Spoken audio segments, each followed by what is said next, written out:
Ladies and gentlemen, I owe you a very big thank you.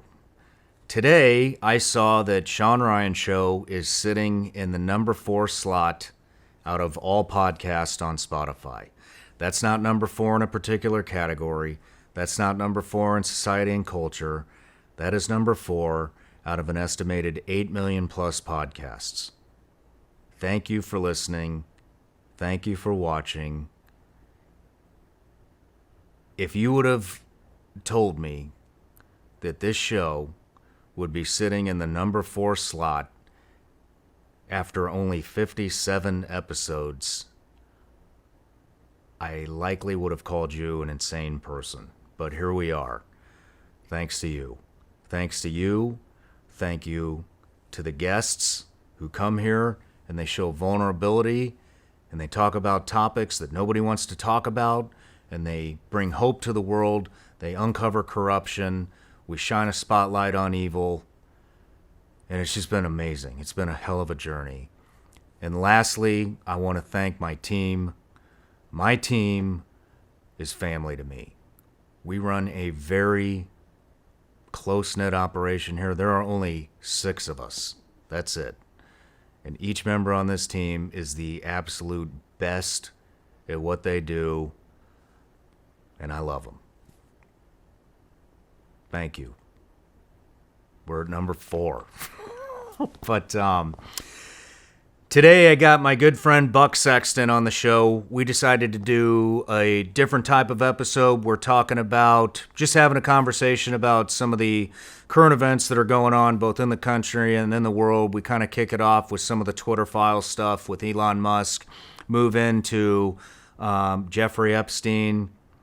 Talk a little bit about that, and then we go into a variety of other topics. But if you want to check out Buck, I'm sure you've heard of him. Clay Travis and Buck Sexton shows on 500 plus stations throughout the country. They are literally everywhere. So check them out.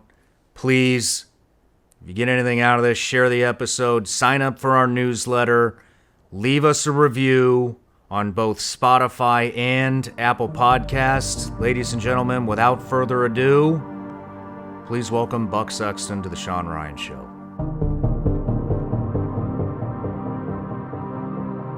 Buck Sexton, welcome to the Shawn Ryan Show, man. Dude, it's an honor to be here. Thank you. It's been a long time coming. Yeah, man. I'm a fan of the show. It's fun to do a show you're a fan of. So you do great work here. Thank you. I'm a huge fan of you guys too. So let me introduce you real quick. American radio host, the follow-on, you and Clay Travis, the follow-on for the Rush Limbaugh show. Political commentator, podcaster, writer, and former CIA intelligence officer. You're an analyst over there. You got a bachelor's degree in political science. You joined the CIA in 2005, and now you're here. I'm here. It's quite a journey. So we got a lot to unpack today. I want to hit the Twitter files. I've heard all about them. A lot of us don't have time to dive into all that stuff and read all that information. I know you are spun up on it, so let's dive into that. And recently there was the Epstein drop in the Wall Street Journal. Like to cover some of that, and then if we get to it, which maybe we'll start with this Title 42, that's expiring here, in a week? May 11th, Title 42 is set to expire, yeah. And then we'll get into some CIA stuff. Sure. And maybe what's going on with the Bidens. Writing some badass memos, drinking some badass coffee back at Langer. We'll do it. But everybody on this show gets a gift. Oh, for me. I thought that's for the audience. Thank you. Even you, Buck. Even me, man. That's amazing. You even get a gift. Thank you so much. Oh, Vigilance Elite Gummy. I mean, I've been hearing about these. Now I get to actually taste them. This is phenomenal. Gluten-free. Thank you so much. Legal in all 50 states. You can celiac disease approved. Thank you so much. I appreciate that. You're welcome.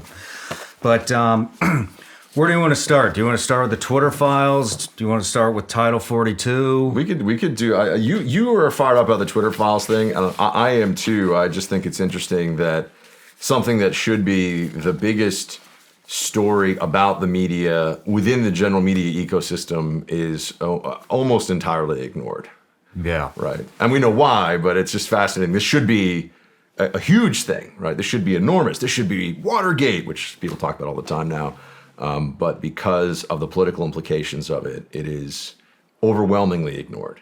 Yeah, they claim to be a balanced platform back in the day, but turns out 99% of the political donations from the company went to Democrats. So what's fascinating, if you step back and look at the evolution of our media, and I take it back to the very beginning. Can I do that? I'm going to go. I do like history a lot, so I spend far too much time in my life, have spent a lot of time wandering around. I like history books that are on sale on the little racks that no one else is looking at in old dusty stores. But if you look at the origins of American media and journalism, there was always an understanding that it was partisan. It was for a purpose. If you look at what the founding fathers dealt with, newspapers were taking very explicit political positions, and whether it was Federalist, Anti-Federalist, so on, aligned with an ideology, right? Even to the point where the American Aurora, for example, in Philadelphia, while George Washington's in his first term, is saying that he's a traitor who wants to be king, and this is all going to some of the early debates around the Constitution. So the notion that we used to have this thing of an objective media that was just presenting you the facts, that is actually the initial disinformation in all this. That's not true. That was never true. You get into the 20th century and you get into the evolution of true mass media, right? I mean, yeah, newspapers, fine. We get the printing press, we get to newspapers. But once you have radio, which is what I do now, obviously, it's my primary day-to-day job. But then the evolution of television and later on the internet, there was a dominance established of the narrative being, now it was Democrat, but Democrats were different, obviously, 50 years ago than they are now.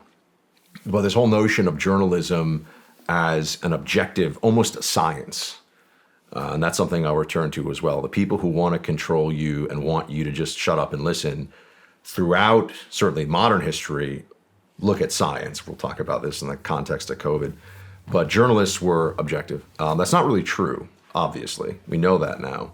And we know it in part because of the evolution of talk radio. I now sit every day as in the slot, we say in the house that Rush built, with Clay Travis, my co-host, who's awesome. And we do the best we can to serve Rush's audience. But Rush Limbaugh, some other talk radio hosts, the internet, Fox News, Drudge Report, which used to be amazing. Were you ever a Drudge Report guy? Drudge Report was my homepage starting from when I was a William F. Buckley reading college kid. I was all about the Drudge Report.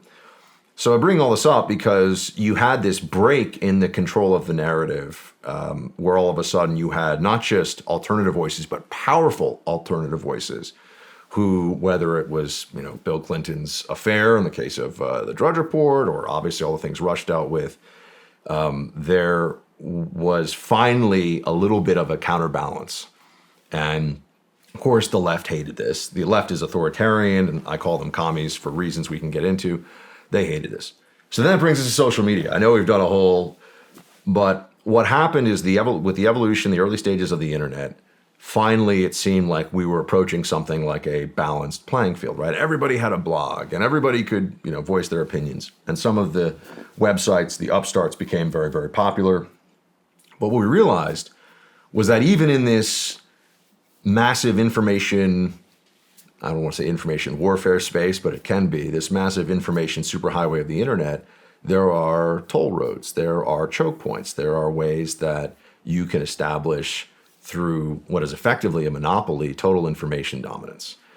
And I've been worried about this even back in the time when I was in the CIA as an analyst, reading my reports and doing my analyst things, because when you see the power, there used to be CBS, ABC, NBC News. There used to be all these news entities. Walter Cronkite says we're losing the Vietnam War. Boom, done. We're losing, right? That was perception. Now, it wasn't really that simple, but there was a power that they had that had ebbed away.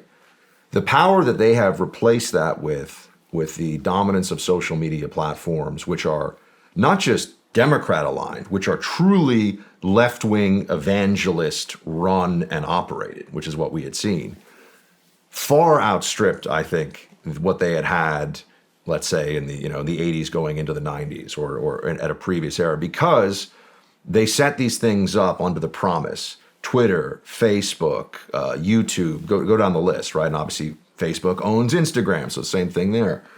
They set them up under the promise, hey guys, we're just, we're here to provide a platform for free speech. We're here for everybody. But in the back, without people seeing, with the algorithms, a whole bunch of things, they were already shifting and shaping the conversation. And it's almost more pernicious, right? Because at least if you're reading the New York Times, you're reading the New York Times. If you're Googling something, you're saying, hey, I think this politician's lying to me. And you go into Google and you try to find, and it just doesn't show up. Or something shows up that even says, oh, no, that's not true. Or like, here's a fact check that shows he didn't. Mm-hmm. What's more damaging to public discourse than to the pursuit of truth?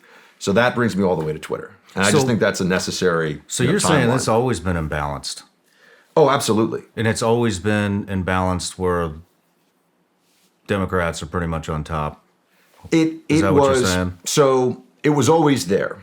What happened, and I'll tell you how you know this, there was an evolution because, I got out of I think I officially resigned from the agency 2010, maybe it was 2011, I don't even really remember now. And I went into media right away, which is another thing we can talk about how that happened. It was kind of a, bolt of lightning. It wasn't a thing I was planning on doing.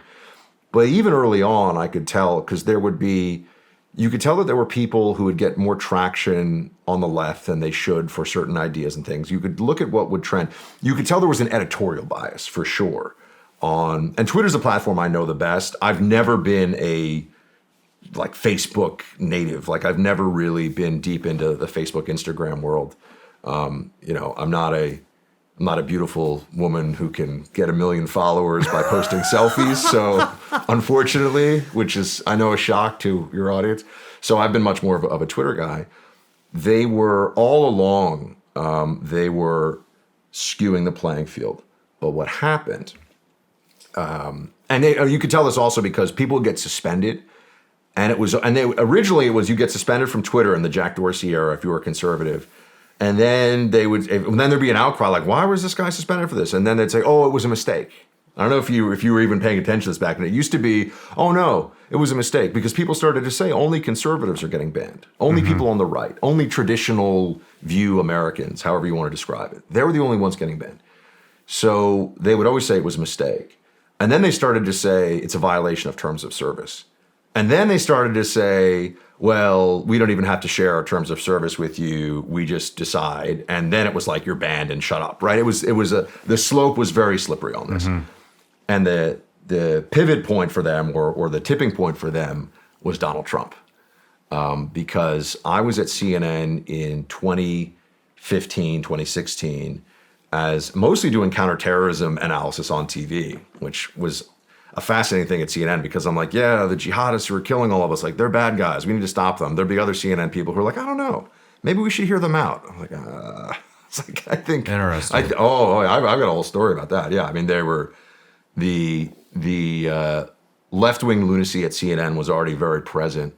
But on Trump, and getting back to the Trump and the social media platforms and the Twitter files, Trump was able to use social media in a way that no one on the right in politics had up to that point. And his ability to go straight to the people with the message was, I think, along with a number of other factors, why he was able to create this political phenomenon and win in 2016, and why it was such a surprise. You remember the New York Times had that thing, 97% chance on election day that Hillary Clinton wins. How could they have missed it by that much? How could they get it so wrong? Trump, because of his media background and what he had done in his life, understood that if he could get around, now he also would go through the filters he loves to talk to the New York Times, Maggie Haberman, et cetera, but he would be able to speak to people and set the narrative of the news, honestly, set the agenda without having that filter. And that was a game changer. And so what happened is Dorsey, Zuckerberg, all of them started to get immense social pressure from the activists within those different platforms and outside of them too, right? But the people that work for them and around them, and then these other left-wing groups. And the pressure was, how dare you? You can never let this happen again. They are spreading disinformation. They are a threat to democracy. So now we have to openly weaponize the most powerful media platforms in existence, which are the social media platforms, particularly Google, by the way, which we can talk about, against one side of the political aisle. So that's the evolution of it. So Trump kind of broke it out in the open. So rewind it just real quick. If there was always an imbalance, why do you think the balance never changes? Why haven't Republicans or conservative donors why hasn't this changed at all? Why aren't we combating it? Well, to be fair, I think that's always the key question. Elon, for example, is changing it right now. So I would think that's now. It's one thing we debate on the radio show. Clay and I talk about this. We want to celebrate our wins, but it also sometimes feels like we're always making goal line stands, right? Oh well, Facebook and Twitter kicked a sitting president off the platform. Like, I think people have to remember, even foreign governments, I usually don't give a shit what a foreign government thinks about anything going on here, but even the ones that didn't like Trump and were like, hold on a second, guys. He is the president. You're not allowing him the access to what is, at least in perception, a public utility. I know it's technically not. These are private platforms, but there's a whole other conversation about what about all the regulation? Like, I can't just go on radio and say anything I want, but on social media, they can do anything they want. So I do think they reached the point. If you had asked me that question even a couple of years ago, I would have said, it's a little bit like, why is it that there are more avowed Marxists on the faculties of top American colleges and universities than Republicans? And it's because to be a leftists operate in the ecosystem of academia, of corporate America, like an invasive species, right? Why do you have to worry about an invasive species? Because they don't want to coexist. There's no interest in it. They want to, this is the fish that wants to eat the other fish and only have this kind of fish, and that is it. And that is how they operate, by the way, in the federal government bureaucratic ranks as well. It's how they operated at the CIA, certainly on the analyst side to the degree that they can. It's how they operate in find me a place where they achieve dominance. Part of it is the psychology of people on the right. We think of things like fair play and principles. And even more than that on this conversation, we like to be left alone. Like we're happy to do our jobs, right? If I worked at a lumber mill as a conservative, I just show up. I want to do the best job I can at the lumber mill. I get paid for my labor. I go home. If you're of the mindset of these activist libs, you show up and you're like, where's the trans agenda flag on the door? Or like, why isn't everyone at the lumber mill sharing their pronouns? Because this is the mentality. And I think we've finally woken up to that. And we've certainly seen it on the social media platforms now, where they openly decided that the Trump thing was the crossing of the Rubicon in so many ways. They openly decided that they were going to suppress. And I'm one of the loudest critics of because it's been really damaging what they've done to the reputation of the CIA. It's really damaging what they've done to the intelligence community. They have fundamentally, with the Hunter Biden laptop, which I know is part of the Twitter files, they have fundamentally undermined those institutions, and it will take generations to repair it, if it's even repairable at this point. What do you think it was? Do you think there was one particular thing that Trump did why they banned him? Because and the reason I'm asking, because there's been a lot of, you always hear he was inciting violence, but, then you have all these other heads of states, Iran, Nigeria, Ethiopia, that Twitter did not delete these tweets, and here's some of them. Here's a tweet. Israel is a cancerous tumor, and they need to be eradicated and removed. There's a bunch of these. There's an important maxim. I've referred to this as wartime conservatism. People will say, they'll just say he knows what time it is or she knows what time it is. people will say that it's based, but the recognition, if there's something that is similar to what the left thinks woke is, whatever that is on the right, meaning that you are activated and mobilized, right? The first thing everyone has to understand is that the mindset of the leftist authoritarian is that they do things differently for different people or in different circumstances because they can. They do not seek to be even-handed or principled. They are not aspiring to approach people with fairness or decency. They treat the right and left differently because they can. It is pure power politics. And so when you talk about, well, how is it that the Iranian mullahs and I'm sure I don't know if the Kim dynasty, if they're really active on Twitter, but whoever it is, how is it that they can continue to tweet and the sitting president isn't? Because they don't really care about the Iranian mullah, because he doesn't threaten their power here. And they don't really care about human rights either. They care about Donald Trump because he stands in the way of what they're trying to accomplish and the power they're trying to seize. So the destruction of whatever they're espousing in terms of fairness, balance, equity, that's the standard. The hypocrisy is the point. I understand that. The reason I'm bringing this up, and that quote was from Iran. And so I want to read the whole quote. I'm going to read a couple of them just to show. Sure, yeah, go for it. And we'll put screenshots of the tweets on up. So this is from Iran. Israel is a malignant, cancerous tumor in the West Asia region that has to be removed and eradicated. It is possible it will happen. Not removed. In October of 2020, the former Malaysian prime minister said it was right for Muslims to kill millions of French people. This tweet was removed, but the prime minister was not banned from Twitter. President of Nigeria incited violence against I'm going to screw this up, Biafra groups. Biafra, yeah, the separatist group there. Yeah, those of us in the fields for 30 months who went through the war, we will treat them in the language they understand. Twitter deleted the tweet, but didn't ban them. In October 2021, Twitter allowed Ethiopian Prime Minister Abiy Ahmed to call on citizens to take up arms against the Tigray region. Twitter allowed the tweet to remain up and did not ban the prime minister. So those are all inciting violence that Twitter didn't care about. The US dollar. How many of you out there still have any confidence whatsoever in the US dollar? Probably not very many. I don't either. You see, there's a growing concern on the devaluation of the US dollar right now, and rightly so. Here's why. Inflation.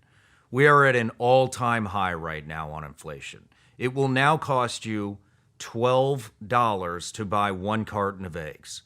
That is absolutely absurd. Let's talk about interest rates. Interest rates through the roof. If you're in the market to buy a house right now, you're going to get roughly 50% less house because they've raised the interest rates so high. Let's talk about the stock market. Way down, especially the tech stocks. Crypto, way down. Congress, spending more money than you or I or anyone else we know can even fathom counting. And the feds, what are they doing? They're just printing money like it's nobody's business, devaluing our dollar. Meanwhile, China is running around the globe right now, striking deals. Latest one, Saudi Arabia and Iran. New oil deals, trying to turn the yen into the new reserve currency, which in turn will devalue our dollar. It might be time to start looking at where to protect your money, and you might want to look at precious metals. I believe gold and silver is one of the safest assets to protect your savings and your retirement against inflation and recession. If you're interested in investing in gold, I suggest you call my friends at Lear Capital. A lot of folks these days are extremely concerned about the 401ks. ladies and gents, if you're looking for a solid investment, talk to Lear. They can roll precious metals investment right into your 401k. Call them today at 1-800-741-0551 or go to learshawn.com. I started investing in gold back in 2020. When I saw what was going on back then, I knew we were in for a financial crisis, and I started investing in precious metals immediately. Once again, call Lear at 800-741-0551 or go to learshawn.com and get your free gold and silver investor guides and receive up to $15,000 in free bonus metals with a qualified purchase. Information contained within Lear Capital's website is for general educational purposes and is not investment, tax, or legal advice. Past performance may not be indicative of future results. Consult with your tax attorney or financial professional before making an investment decision. I've spent more time than I would like to admit researching, testing, trying to find the perfect mattress that's going to give me a good night's sleep.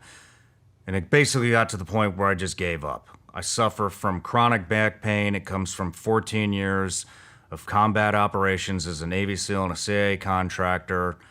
My back's just shot. No matter what mattress I use, I wake up, I can't move. Takes me about 45 minutes just to loosen up, to bend over, to put my shoes on, to get out the door. And then a friend of mine told me about Helix mattresses. So I went to the website. Turns out they got a quiz you take. You take the quiz, and then they make a recommendation out of the 20 mattresses they have in stock. Mine was the Midnight Lux, and bam, had it shipped right to my house. Very skeptical, by the way, but slept on it first night.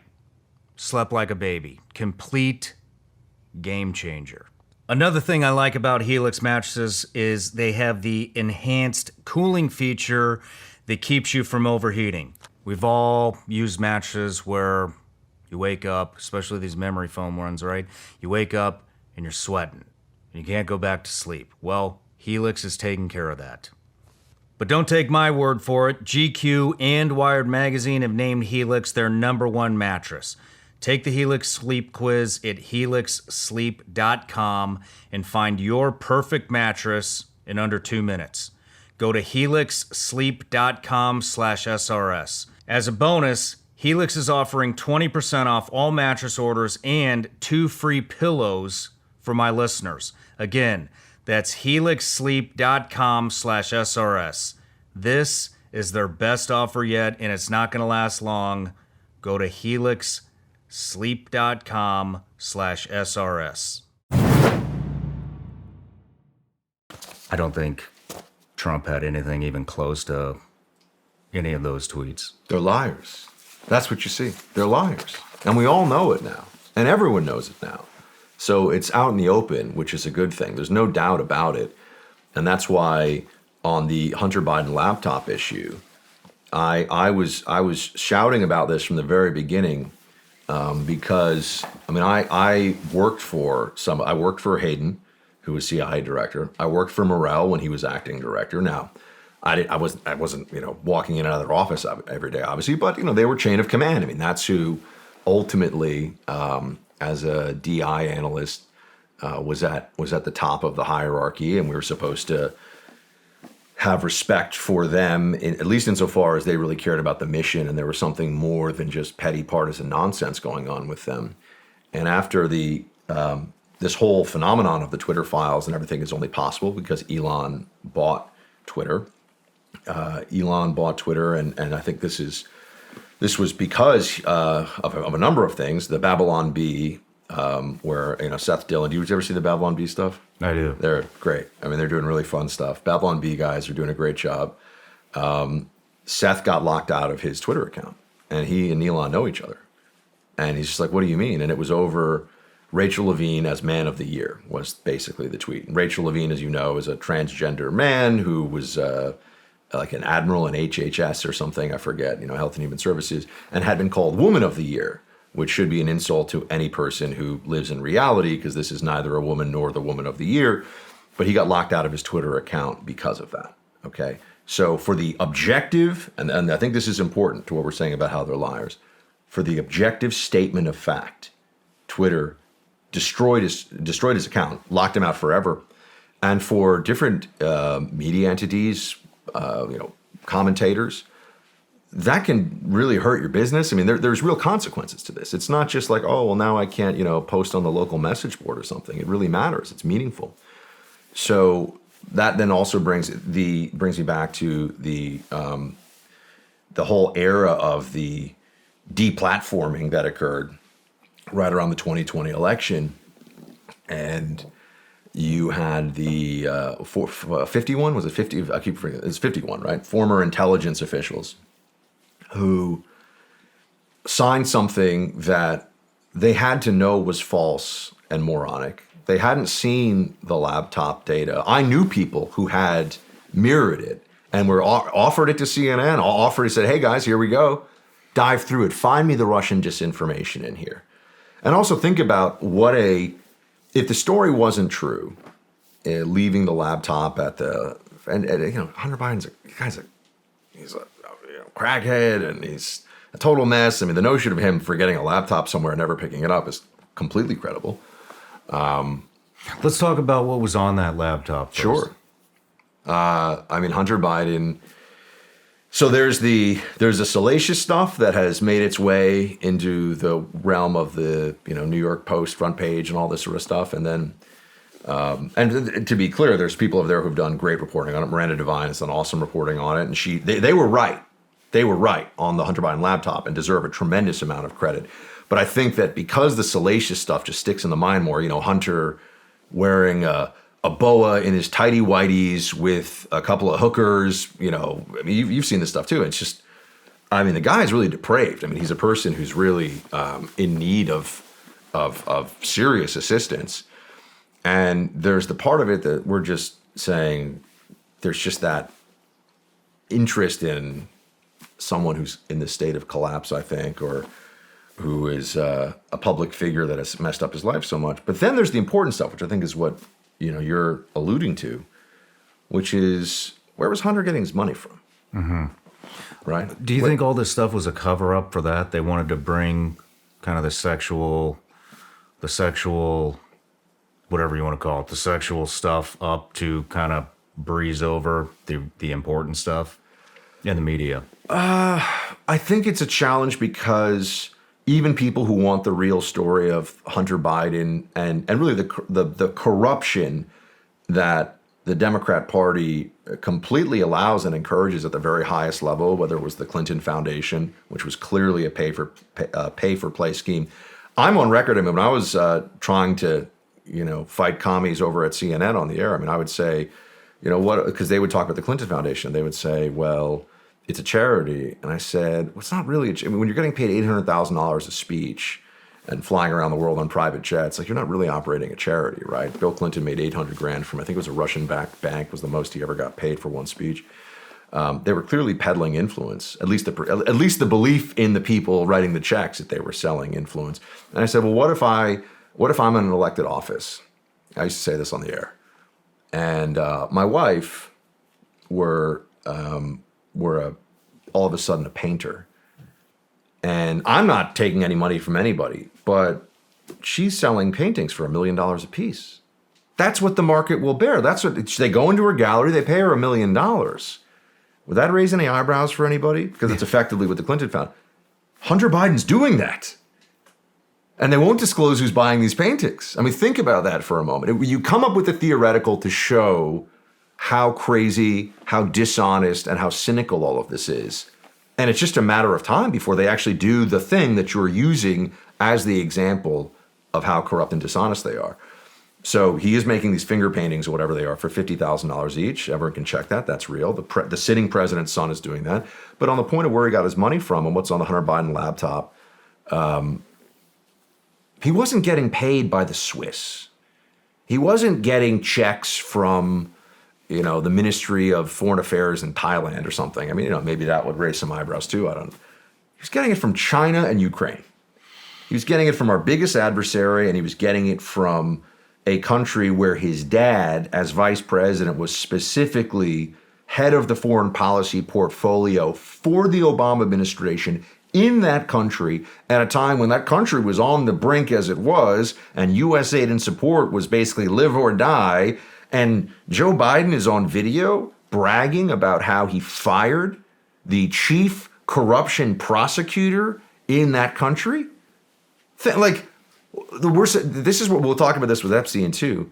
There are conspiracy theorists and there are coincidence theorists, right? Everything is a coincidence. Mm-hmm. And everything with Hunter Biden and his dad is supposed to be just a coincidence.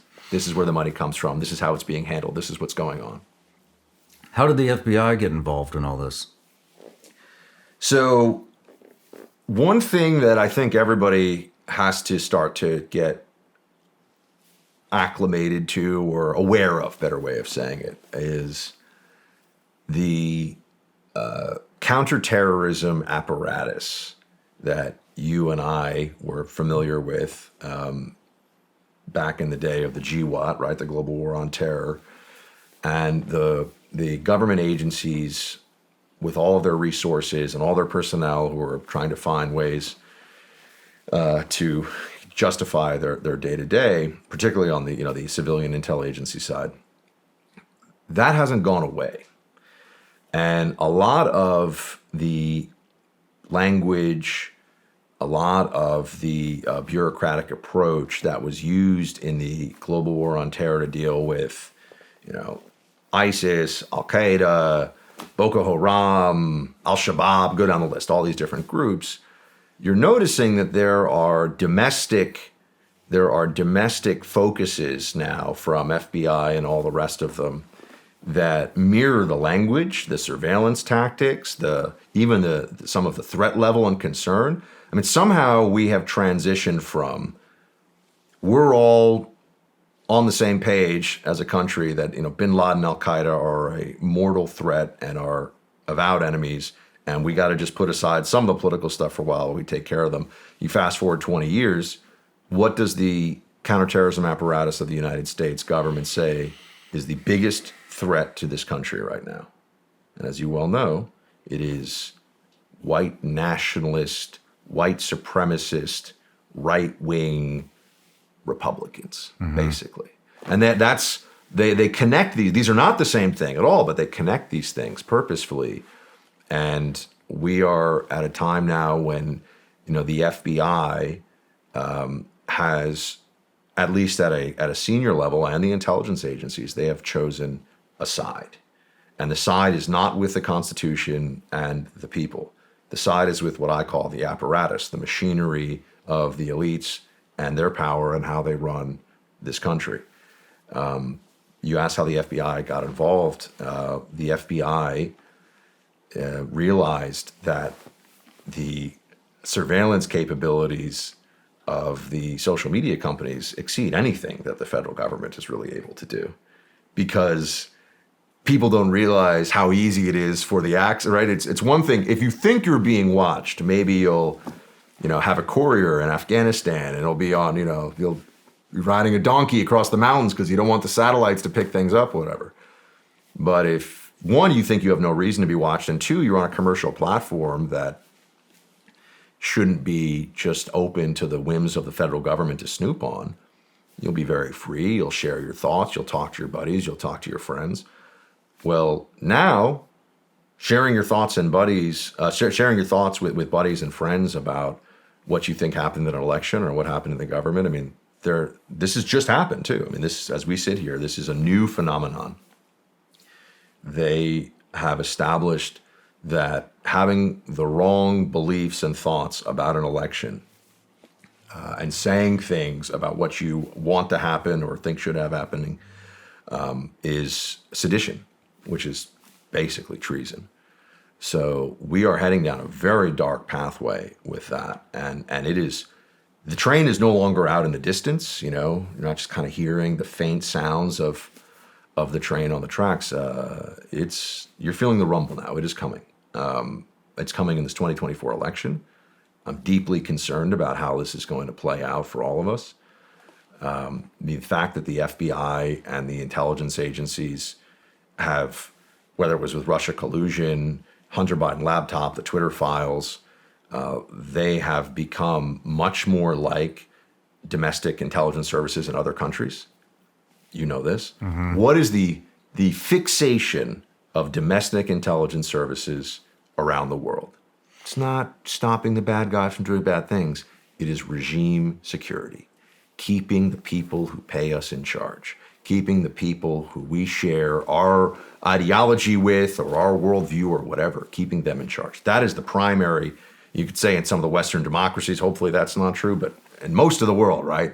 Every crappy country you and I have ever been to, and you've been to a lot more than I have, that is whatever the domestic intelligence service does, or the intelligence service overall does. That's what they're first and foremost concerned with. So the FBI takes it as an opportunity to get free and unfettered access to really police speech and thought. And that is what was going on here. I mean, they were looking at information. I mean, we're talking, take it out of the terrorism context for a second. A lot of this stuff was about COVID, mm-hmm. which COVID for me was a massive, I think COVID is the biggest wake-up call we've had in this country about how quickly this place can go authoritarian. And it's not like we're through the storm. I think it's almost like a dry run.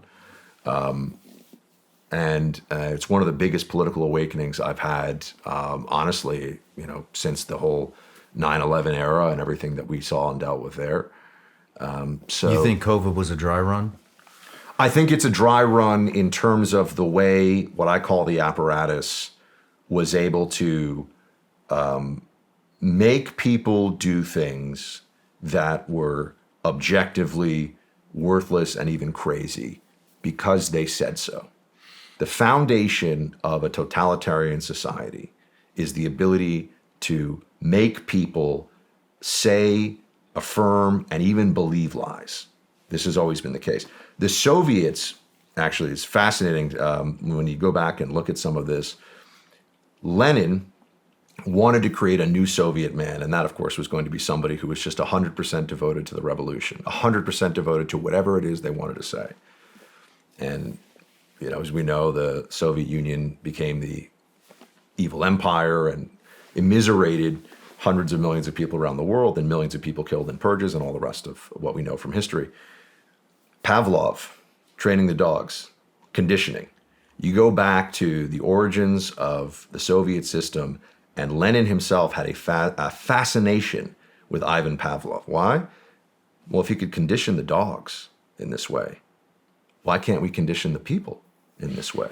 If you can rewire the circuitry of animals to react to certain stimuli and do exactly what you want them to, can't you then have the same thing happen with human beings? And this, Lenin said, Lenin was a big fan of Pavlov, even at a time, and it's complicated because, of course, Pavlov almost starved to death because the Soviets were starving everybody because the system was a mess. But later on, they restaffed him up, he had hundreds of scientists, and there are still people who argue, and we don't have full records of it, that there was a much more clear interest and even desire for experimentation on controlling people in a Pavlovian fashion, the way that they controlled or created the conditioning, selective conditioning in the dogs. And so when you want to have a totalitarian society, you have to force people to believe things that are untrue. That's the baseline of everything, right? This is why Solzhenitsyn's most important exhortation is live not by lies. Well, Shawn, we're sitting here, and you and I both know if I walked into any Fortune 500 company and sat down in the C-suite, and I was like, we all can agree that like only women can get pregnant, right? Not gonna fly. No, can't say that. I'm a bad person. I'm a bad person if I say that. I might get kicked off Twitter if I say that. And so I think it's been a long project that we saw with COVID. You had the union of mass media and mass hysteria, and the results were awful, horrific. We saw blatant violations of the Constitution. We saw the elevation of science that was lunacy, obviously. I mean, when you sat there and thought about things, And I get a little frustrated because I think even a lot of people on the right go, oh, I just don't want to. I'm like, they made your kids, depending on where you are, in New York, mask up between bites outside, sitting on the ground in 30-degree weather. They were abusing children with the power of the state. And people want to forget about this? Who lost their job over that, Shawn? Who's gone to jail? Who even lost their job in elected office over that? I mean, you have the lunatic governor of Michigan kept her job. The lunatic governor of California kept his job. I mean, they like it. These people like it. That's exactly right. Some of them like to be ordered around. Yeah. There's a deep need that a lot of people have, and some would even argue it's a basic human condition of the way that they fear choice, they fear freedom, they want order even at the expense of it being authoritarian, as in you just do this because. We had half the country go along with this, at least half the country go along with this. And well, at the beginning, they had over that. Over that. I mean, it took a minute for people to realize what was going on. I mean, look, it took me a minute to realize what was going on. Absolutely. I met with Donald Trump in the Oval Office in May of 2020 at his request. And, I was in a media capacity. It's kind of funny because I did a couple of CIA deep dive briefings for Bush in the Oval Office. So I went in there as like a CIA guy, and I went in for those briefings, and it was all like, yes, sir, like Commander-in-Chief, like I'm here, like I'm presenting, analysts. We're like, we're all scared all the time. We're like, oh no, he's looking at me weird. But then I went in later and I walk in and Trump's like, Buck Sexton, best hair in television. Like I'm like, I can't believe I'm in the Oval Office for this. This is, and we sat there and we talked about mostly some of the stuff in the intel community in terms of at the top level, the concerns about the deep state. Some of what I'm talking about now. Trump was like, I want to hear what you think about this. So we talked about that a little bit. But then we got to the COVID stuff, and I just looked at him. I said, "Sir, this is May of 2020," and I'm just like, he wasn't wearing a mask. By the way, I wasn't wearing a mask. We're walking in the White House. People are like, "Yeah, mask." So people knew, right? It was already clear. If you're reading the data, if you're living in reality, you already knew. But I said, "Sir, you got to promise me, no more lockdowns." And we shook hands. Also at that point, remember, we were never going to shake hands again. People forget how crazy it got. I shook hands with Trump, and he goes, "Oh no, we're not doing any more lockdowns." Well, what happened, unfortunately, is, it's complicated because if you had a Democrat president instead of Donald Trump, I think we would still be not in a full lockdown phase, but COVID would have transformed America even more than it already did. Because it was the biggest opening for true authoritarian power grab that this country has seen, certainly in my lifetime.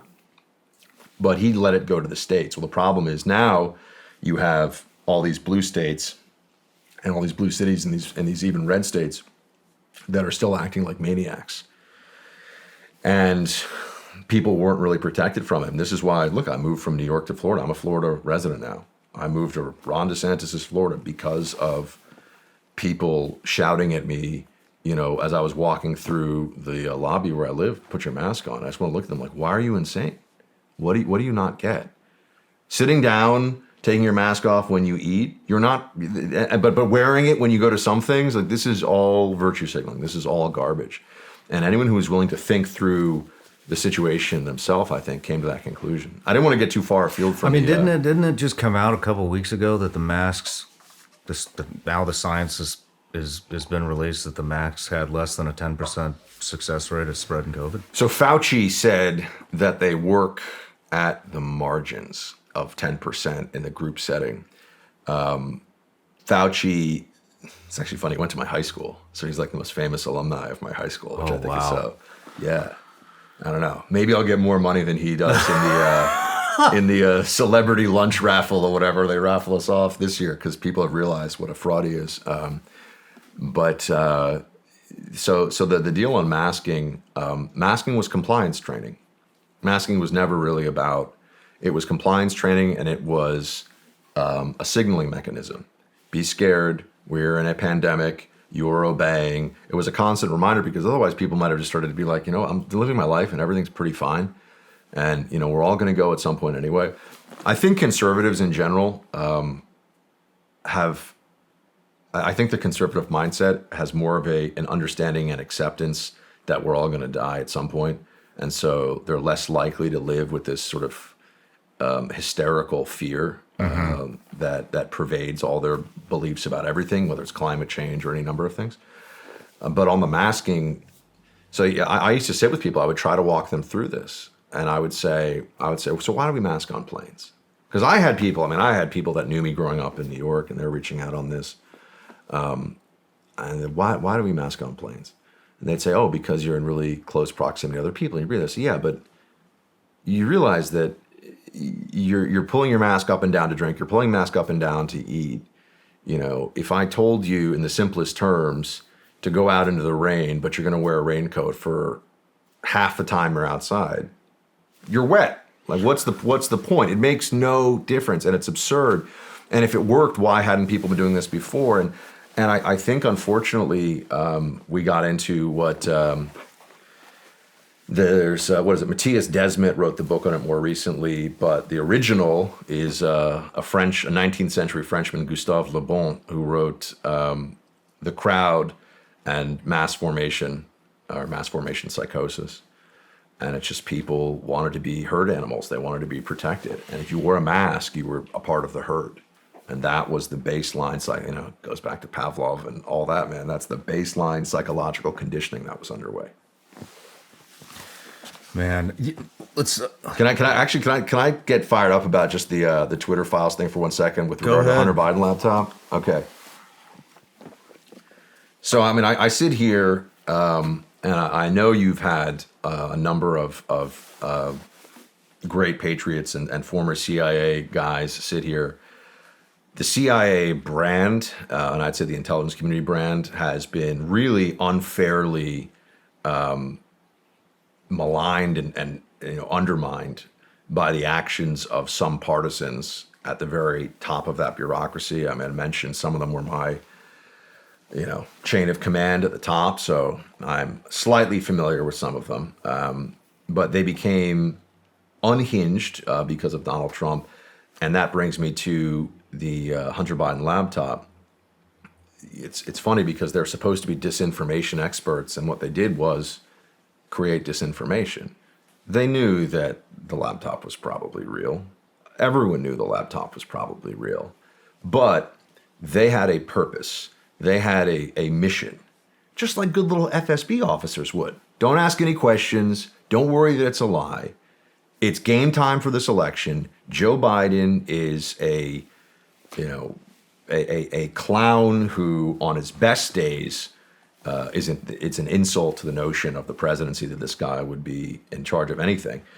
Joe Biden might lose this election. It was very close. People sometimes, I think, forget that when you actually look at where it mattered with the states. Not even getting into all the discussion about what was done where and the way things were rigged and all the rest of it. But they knew their job was to use the credibility that they had to have led people at these institutions, at these agencies where, as you know, people have given their lives for their country. They've given time with their kids. They've given marriages. They've given everything to try to serve the mission. And they decided to use the credibility from the very top level, not some little nobody from back in the day like me, somebody who was really senior in the process, the most senior people. They used the credibility of those agencies and what was sacrificed by people who did real work and put themselves on the line in order to propagate a lie to throw an election. That is third world banana republic bullshit. Mm-hmm. Everybody knows it. And I think that we enter this scary time because when you have a regime that does not feel bound by, never mind traditions and conventions, but law that we're all supposed to agree on, which I do not think you have with the Democrat left. And I have criticisms of Republicans too, and we can get into some of that.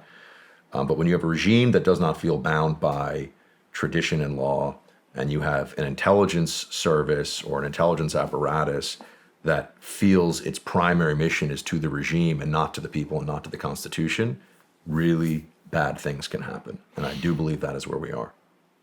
I do too. I 100% believe that. I mean, Do you think there's any turning back? Oh God, I mean, I like to think that there's always room for optimism, and there's always hope that things can start to move in a better direction. Here's my. Let me tell you my. I'll kind of war game out the concern, and then maybe you and I can both come to how this can get a lot better. One of the biggest challenges we have is, I think, as things in this country become more tyrannical, and I do believe that's the appropriate word. And you could say, oh, but what about Trump won? And then and Republicans and this. The agenda and the change continues even when we win elections. Mm-hmm. This is because of the seizure, because of the control of so many of the choke points, platforms, levers of power within our society, politically and outside of the immediate realm of politics. The agenda continues, and our notion of this as a country bound by the Constitution, where the individual is the paramount, the individual is the highest realm of freedom, rights, and the need to protect from the state, that is dwindling, I think, very, very rapidly. And I think that if you look at it on a broader spectrum, instead of just thinking, oh, well, today is fine, yesterday was fine, maybe tomorrow will be great too. They've already indicted a former president, he is a likely next Republican candidate. They've indicted him on the most absurd grounds imaginable. If you gathered together a bunch of law school students, you get in the project, say, come up with the flimsiest felony prosecution of a politician or of a person you could, I think that this would win the prize, right? A payoff to a porn star that was supposed to be labeled as a campaign expense. It makes no sense. No one believes this makes any sense, but they did it. And I've been saying all along, well, why do they do it, right? People ask this question, why do they do it? And I say, well, because they are building. They're building to bigger things against Trump and against the movement. And I think you're going to see an indictment coming from Georgia in the summer. I think given the incitement, the sedition, conspiracy to commit sedition, or whatever the official federal jargon may be, but they've got effectively sedition or treason charges on the books now against some of the January 6 guys. And I think eventually they're going to hit Trump with a sedition charge, effectively call him a traitor. And now for people who say they can't really want to do that because of what that would do to the country, right? I mean, now, how are we different from one of these hellholes where, you and your brothers in arms would have to show up back in the day and try to stop everybody from just murdering each other in the streets? How different is our political system really over the long term from the political system in those places if we get to the point where the one party's guy, this is what happens in Russia, right? This is what happens in countries that we mock for how, absurd their system is. This is what you see in one of the stands where they have elections, but it's 97% goes to the guy who happens to control the secret police. They bring a federal insurrection charge of some kind against Donald Trump, and they finally see through the promise that they've made to the Democrat base, starting all the way back in 2016 with Russia collusion. They have been conditioning their base and their people in this country to be open to the idea of a president who is a traitor, and to believe that we have a president who is a traitor. Now, to people that paid attention to Russia, the people who paid attention to the whole collusion narrative, they understand it's propaganda, it was lies, it was a deep state operation. Okay, fine. They don't care about those people because they don't think they have to. They think they'll have enough to just finally silence the opposition. And what do they really ultimately want? They want a one-party state. What do they have in California? And look, I love California. I'm not saying California is the Soviet Union, but what do they have? They have a one-party state. Mm-hmm. What do they think they can achieve in this country?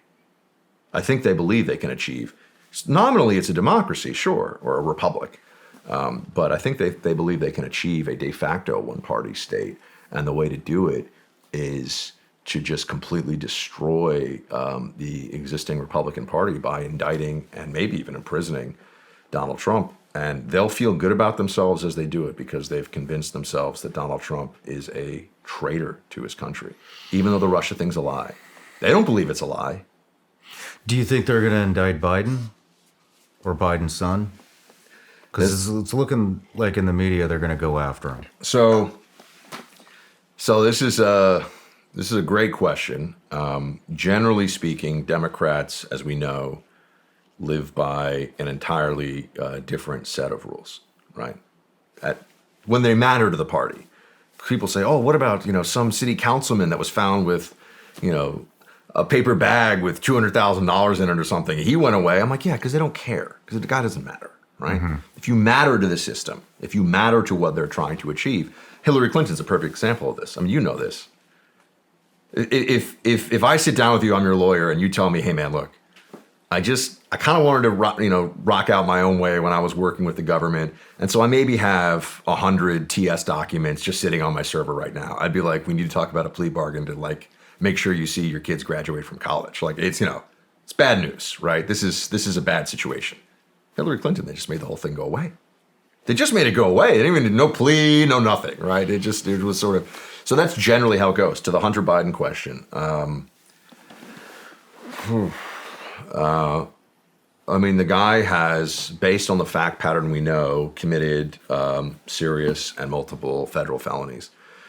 Never mind. I mean, the drug use thing, sure, but the stuff that really matters is, and it also wouldn't be past the statute of limitations, would be the money laundering and tax evasion. I think the way this gets handled, and I hate making predictions, especially on a show like this where a lot of people are going to see it. I think the way this goes is he probably they go through the motions to make it seem like he is subject to justice as well, but he gets absolute kid glove treatment. He will probably be made to take a plea agreement to something that will be suspended. He'll get they'll suspend the sentence. It'll be like a prison sentence, but they'll suspend the sentence pending any other bad behavior. He'll pay some kind of a fine, and maybe he'll lose his law license. Maybe he'll be a convicted felon. But you have to remember, they've already got this all squared away. Hunter Biden is Joe Biden's son, and the media narrative around this is Joe Biden has had a lot of personal and family tragedy in his life. Lost his wife in a car accident, lost his son to a brain tumor. So who could blame him for loving and supporting his only remaining child? This is what they're going to say. Now, there's obviously truth in this, and I do think that family bonds are sacred and but they'll say that to excuse the fact that they're then not going to look at, why was this guy getting paid millions of dollars by fronts for the Chinese Communist Party? Why was this guy getting paid, whatever it was, $80,000 a month or $70,000 a month by a Ukrainian energy company for his expertise on something he knows nothing about? I mean, Hunter has expertise in freebasing. You're paying this guy for your Ukrainian. We all know why he's being paid. It couldn't be any more obvious, right? But again, why is he being paid? Oh my God, the perception or reality of access to his father and his father's friends at the top of the Democrat hierarchy. By the way, it's brilliant. I mean, this is one area where conservatives, we Republicans, whatever, we get our asses kicked. We get our asses kicked. The other side figures out, where can we get maximum leverage and maximum power for our efforts and our money?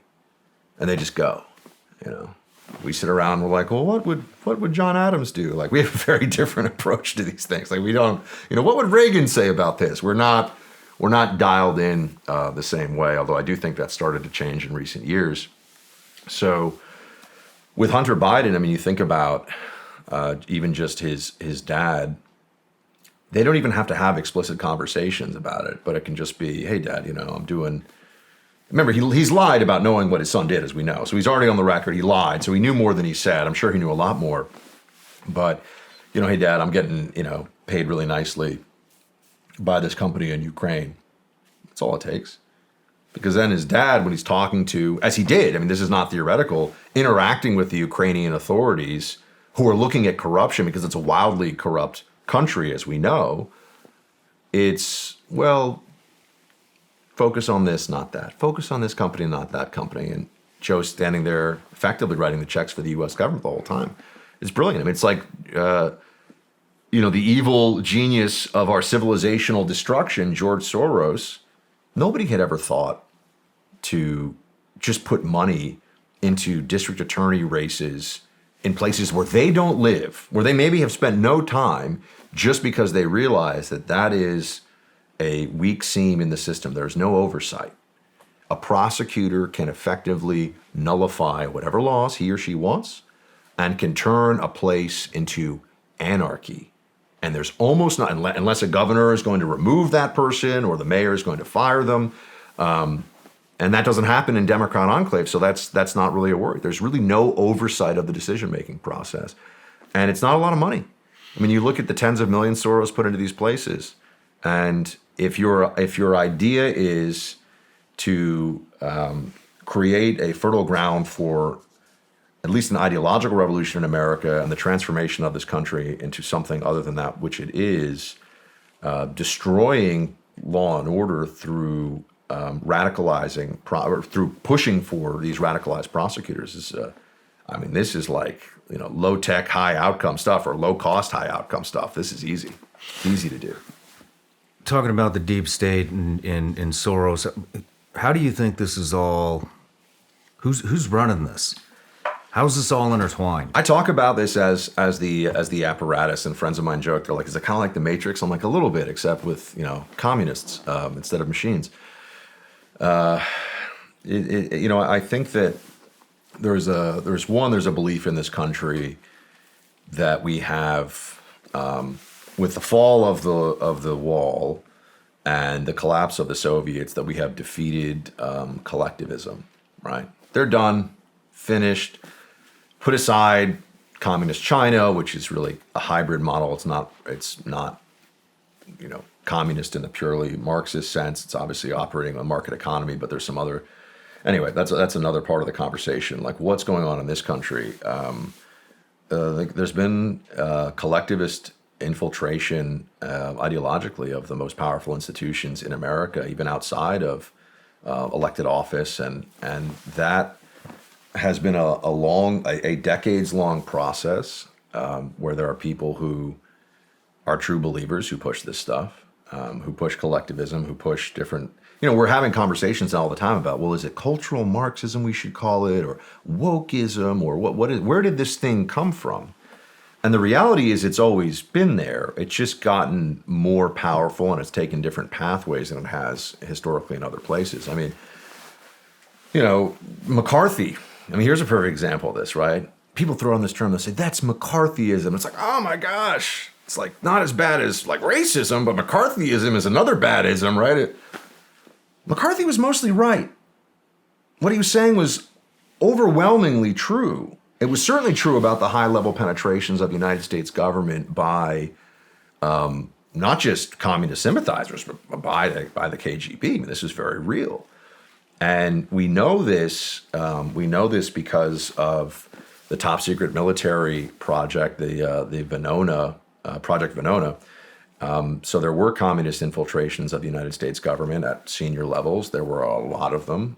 Whittaker Chambers wrote his book, Witness. I bring this book up to conservatives all the time. I'm like, you guys have read Witness, right? Oh, no, Witness. It's how he was a communist in America helping the Soviets and realized what evil this was and turned around and then devoted his life to defeating this menace. And this is sort of, this part of our history has all been forgotten. The fight against the totalitarian collectivism of the 20th century that resulted in, tens of millions, hundreds of millions of deaths over the course of the 20th century, depending on how you want to calculate it. And you look at this and you say, do we really think this is just all gone? it's just sort of in the ether now. No, it's still very much there, and it goes to. I mean, I don't want to get theological about it, but I do think at some level it goes to the existence of evil, and in modern human-based societies, that's always something that we lose sight of, but it's very real. I think that if you're trying to undermine, transform, and either, oftentimes, do they want to destroy or do they want to transform? It's always both, right? Those things go hand in hand. You have to destroy first before you can effectively transform. And I do think that there's that process underway in our society. So, I call it the apparatus because I think it's a helpful term, and it harkens back to the Soviet era when they had, apparatchiks. We have these terms. Why is it so possible that the second most powerful country in the world in the 20th century, or let's say from 1945 on, they fell into this despotism and tyranny and this darkness for decades, but that couldn't happen here? I ask people this question. I say, why do you think this couldn't happen here? What is it about this place? Oh, we're America. I'm like, okay, yeah, I love this place, right? We can talk about how much we love it. You don't see the handwriting on the wall for where all of this is going. And we have people now who are being at least economically pressured and certainly psychologically conditioned to say things that are lies, that we all know are untrue. These are falsehoods. And you are to live your life by these falsehoods. If you're, and by the way, the gender thing, I see all their games. I know how they do their propaganda. I understand how their brainwashing and information warfare systems work. One of the things they love to do is to push as hard as they can in an area until they meet resistance. And then you know what they say?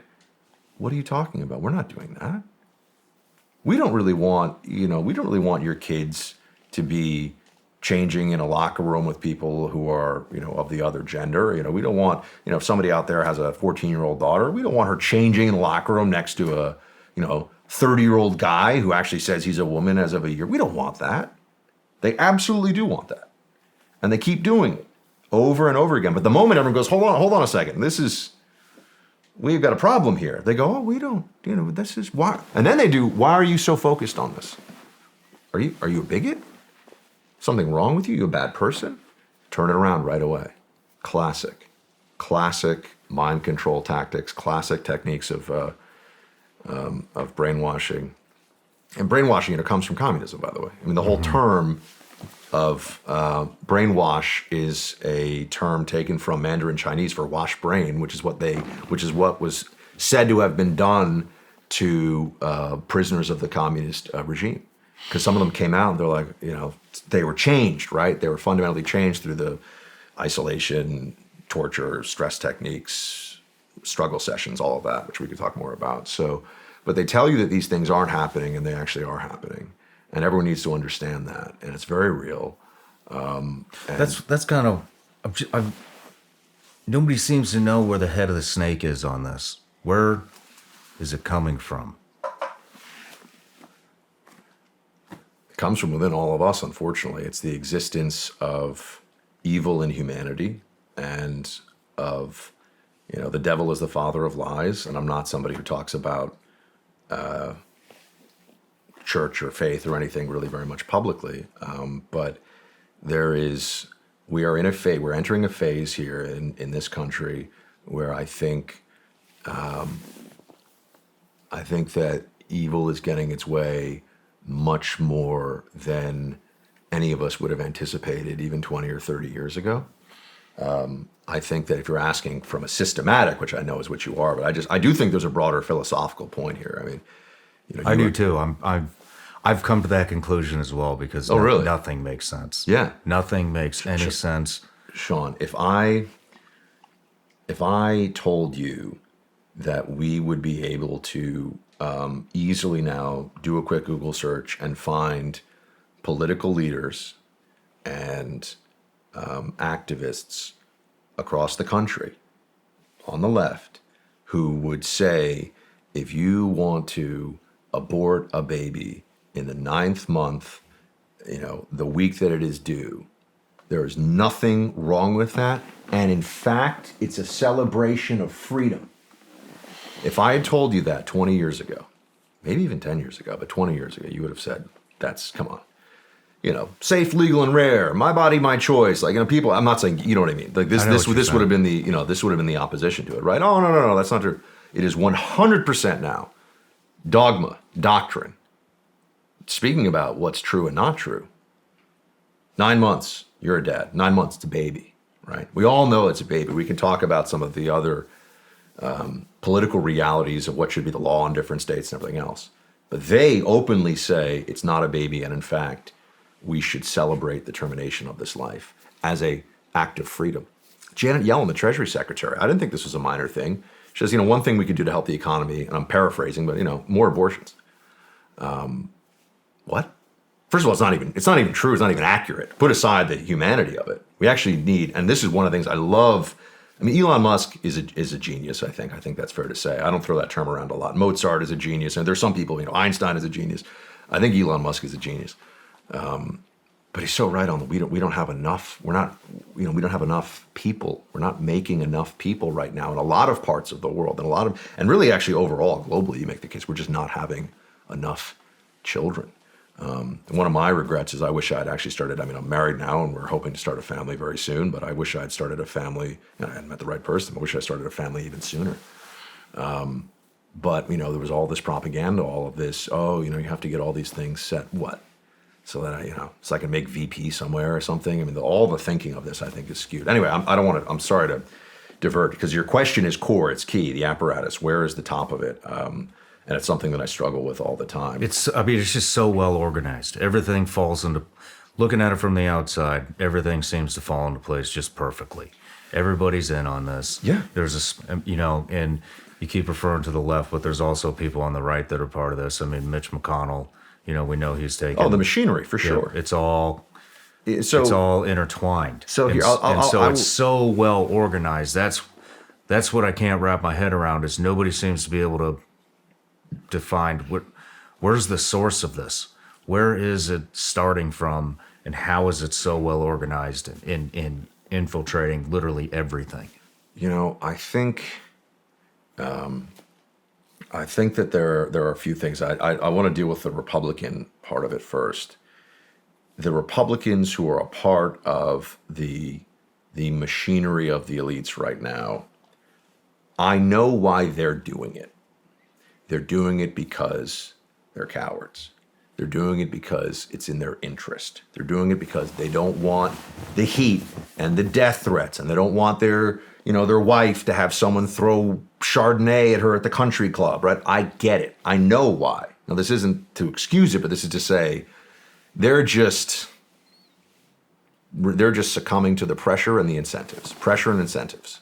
So people who are roughly speaking ideologically on the right, who are people, who use the term controlled opposition or anything along those lines, right?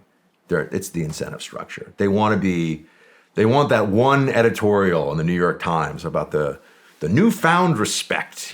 This person, they were, the pat on the head. I always call it the pat on the head. And it's sad. I've actually seen, I have a rule, and I think it's a good rule. I do not trash anyone who is my friend by name in the media. Like, I don't care what they do or say. I won't agree with them. I won't lie about them. I won't trash them. But I know people who have become these, like the Republicans who only want us to all be Mitch McConnell and only have nice things to say about the Democrats, right? And it's sad. I've seen it. It's sad. But they need that next contract. They've got a mortgage. They got bills to pay. And their sense of purpose and the importance of their beliefs is secondary. So now we get to the left. There's obviously that too, right? That's another component of it. So you think it's the pressure? On the right, for sure. On the right, I think that the people that go along with the system are overwhelmingly just hoping to keep their perks and privileges, and they just like the way things are as they are. Is it growing or is it shrinking? I think that there's been, the best part about the Trump era has been the awakening on the right of the need to think of this as a fight. I remember, Republican politics specifically, going back to when I was this is surprising. Nobody was probably watching me on your show. I was a college Republican. I was like director of recruiting. I thought Reagan was awesome. But we always had this sense that the highest good is like compromise and triangulation and finding a way that works but still somewhat respects the Constitution, right? That was kind of and now we realize these commies want your 8-year-old to destroy his or her agenda while you're pretending that white nationalism is the biggest terrorist threat in the country and climate change is going to end the world in 10 years. And, you just go down this list and you're like, I'm not sitting here having some negotiation over these issues with normal people. There's a radicalization. And notice when I say this, the baseline feeling of people on the right is that a little too much? There's a little too much talk radio going on there. Notice how they say that we are monsters constantly. We are monsters. I sit here and I advocate on my radio show every day for people to live in freedom and security and decency. And I advocate for people to be respectful and kind to each other. I advocate for responsibility. I know. I mean, I hate to, look, power corrupts. I get that. But, if you made me the king of Florida, which I guess right now is Ron DeSantis, people would have clean streets, good schools, safe everything. And yet the left thinks that I'm a monster. Yeah. How is that possible? Both of these things cannot be true, right? Someone has radicalized, is my point. Mm-hmm. And I don't think it's us. I don't either.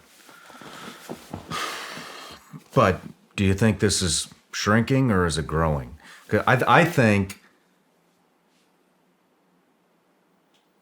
everything is such a fit. I think these people are ripping the wiring out of the walls because they know what's coming.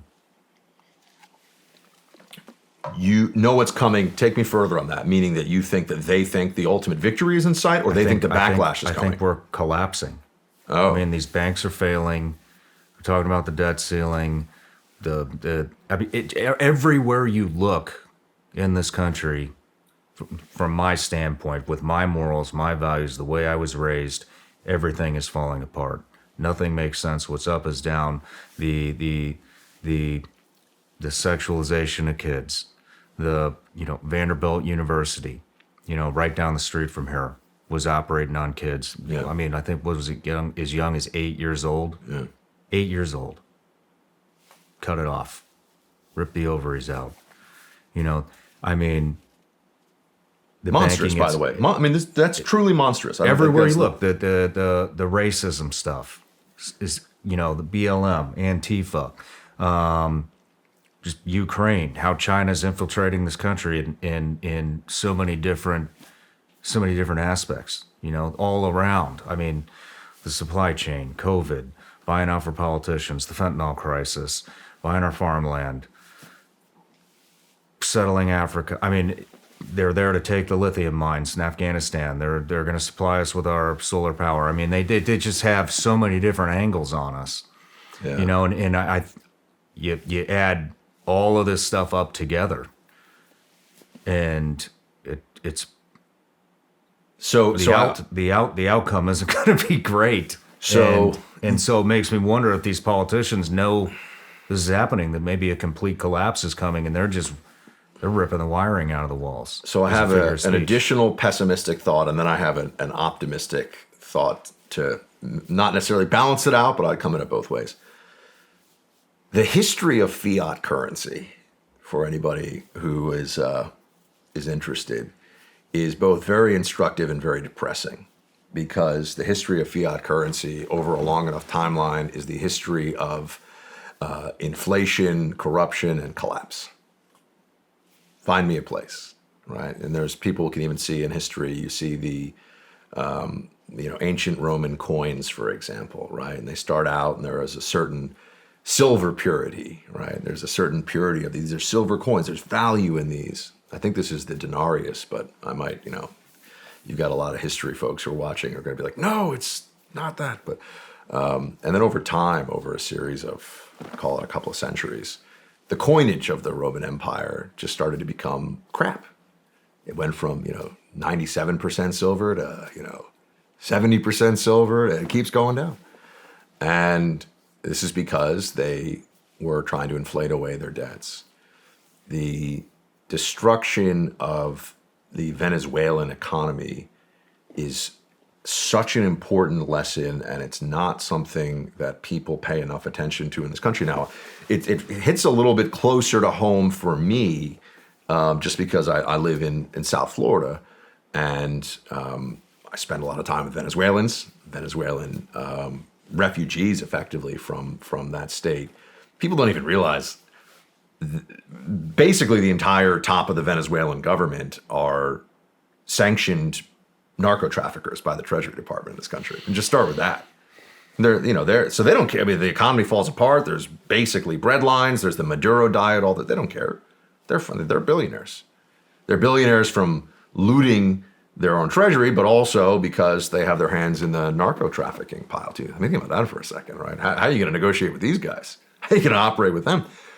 Venezuela has the largest proven oil reserves in the world, larger than Saudi Arabia. Now, Venezuelan crude is heavier and takes more refinement, so people argue about whether it's like the best oil, or the most efficient. But it does have the largest proven oil reserves in the world. How do you take a country with a rich and sophisticated culture and the equivalent of a giant ATM machine underground and destroy it so it is an anarchic hellhole of murder, looting, theft, rape, all of it? Just run an economy based on social justice. Just run an economy based on collectivism. Put people in charge who promise that the rich are the problem and they'll take care of everything as long as you empower them to do whatever is necessary to balance everything out. And just give them that. Just give them that. Now, who does that sound like? In this country, who does that sound like? The destruction of the Venezuelan economy, I think, is a story that every American should know and understand, because the AOC wing of the party, which now is the vanguard. People, it's not the fringe. I think that's an important distinction, right? You're a military guy. They are the tip of the spear. The left and the Democrat Party are the ones. Look at Joe Biden. Joe Biden, old Grandpa Joe. We're supposed to think that he's a guy that we can trust. See, Joe's been in politics a long time. Joe's a guy, Joe, he's like a union guy, he's an old school. Yeah, he's a Democrat for the working folks. It is all bullshit. The Biden White House is putting forward executive orders, guidance, you name it, about transgender surgery for the kids. All in favor of it, by the way. Mm-hmm. That's the Biden White House, everybody. So just to completely dissolve this notion that Joe Biden's a moderate. Joe Biden is a Trojan horse. He is a false front for a party that, if it could get away with going, they don't have the power yet, and I know that. There are Republican governors who are doing a good job. There is a Republican Party that still exists for something. There is Donald Trump. There is Ron DeSantis. There are these individuals who are trying to hold back the dam and fight in the ways that they can. But if the Democrat Party could go all in the direction of Maduro, they would absolutely do it. Because I do believe the brainwashing has gotten to that level of the base. The affirmation of lies is so consistent and so widespread. And so the history of fiat currency is one of eventual collapse historically, just because of inflation and the whims of government. And you look at even a country not far from us, how rapidly it was the second wealthiest country in the Western Hemisphere. People forget this. Second wealthiest country in the Western Hemisphere in the year 2000, let's say, something like that. And now it's just complete mess, collapse. Didn't take very long. I didn't know that. Yeah. Per capita, wealthiest per capita. Yeah, for a period of time. It was doing well. I mean, maybe it was the third. I don't know. Someone's going to fact check me on this one. But then on the positive side, I would say, as much as the 1619 Project likes to malign the American founding, and there's such an effort to undermine whether it's the founding fathers personally or their philosophy, this place that we have been given, this country, America, is truly the work of geniuses built on principles that have been true, not just for our history, but for all of human history. And that makes it durable. It doesn't mean it's invincible, but it is durable. The system that we have is built with redundancies. The system that we have is built with checks and balances that are meant to keep us from going off the cliff into the abyss. And obviously we've had times where it didn't work the way that we had hoped it would, but we have managed to come back to where we are with at least being the single greatest and best hope of mankind. So I think that the hope and promise of America is the thing that keeps us all going, even as it seems like the winds are being racked up by the other side, which I do believe is a fair. I mean, Trump came in a once in a generation, maybe once in a lifetime, political phenomenon, and changed the conversation, I think, in really important ways. But I say this to people, and they get mad at me. And I say this with love for the country and love for the people that, like me, voted for Trump twice, voted for the movement, believe in it. I'm like, you have to be honest with yourselves. What has changed in our favor that is durable? Now, they will say, and this is true, the Supreme Court, right? That's a change that endures. And that's been phenomenal. And the overturning of Roe v. Wade. And Donald Trump was the best, most effective pro-life president that we've ever had, which is a remarkable statement to be able to make. And I think it's a true one. But they're hoping to pack the Supreme Court the next time around, guys. Mm-hmm. That's kind of what I mean. It's not about Trump. It's about their understanding of the system, the outer limits of how they operate. People say, well, what about the 4 years of Trump? I sit here, I say, did we solve the border? Did we solve the border crisis? He held it back, right? He tamped it down and started to get under control. We've had 6 million people come into the country in less than 3 years. Yeah. Right? So we have to be honest with ourselves about what's happening. Where are the wins? Where are the losses? Where's the transformation occurring? And where now, on the positive side, parents understanding what's going on. There are a few really good things that happened from COVID, right? A few things that I think, mostly it was very depressing and frightening for humanity and America specifically, because people are such sheep. Lemmings don't really commit suicide, right? That's all a falsehood. People always say this all the time. So if nothing else, people learn that from me. Think about it. Everyone believes, they're like, why do lemmings commit suicide? They don't. It comes from some documentary. The whole thing is an urban legend. But anyway, people were like lemmings in the popular conception, though, right? But anyway, so the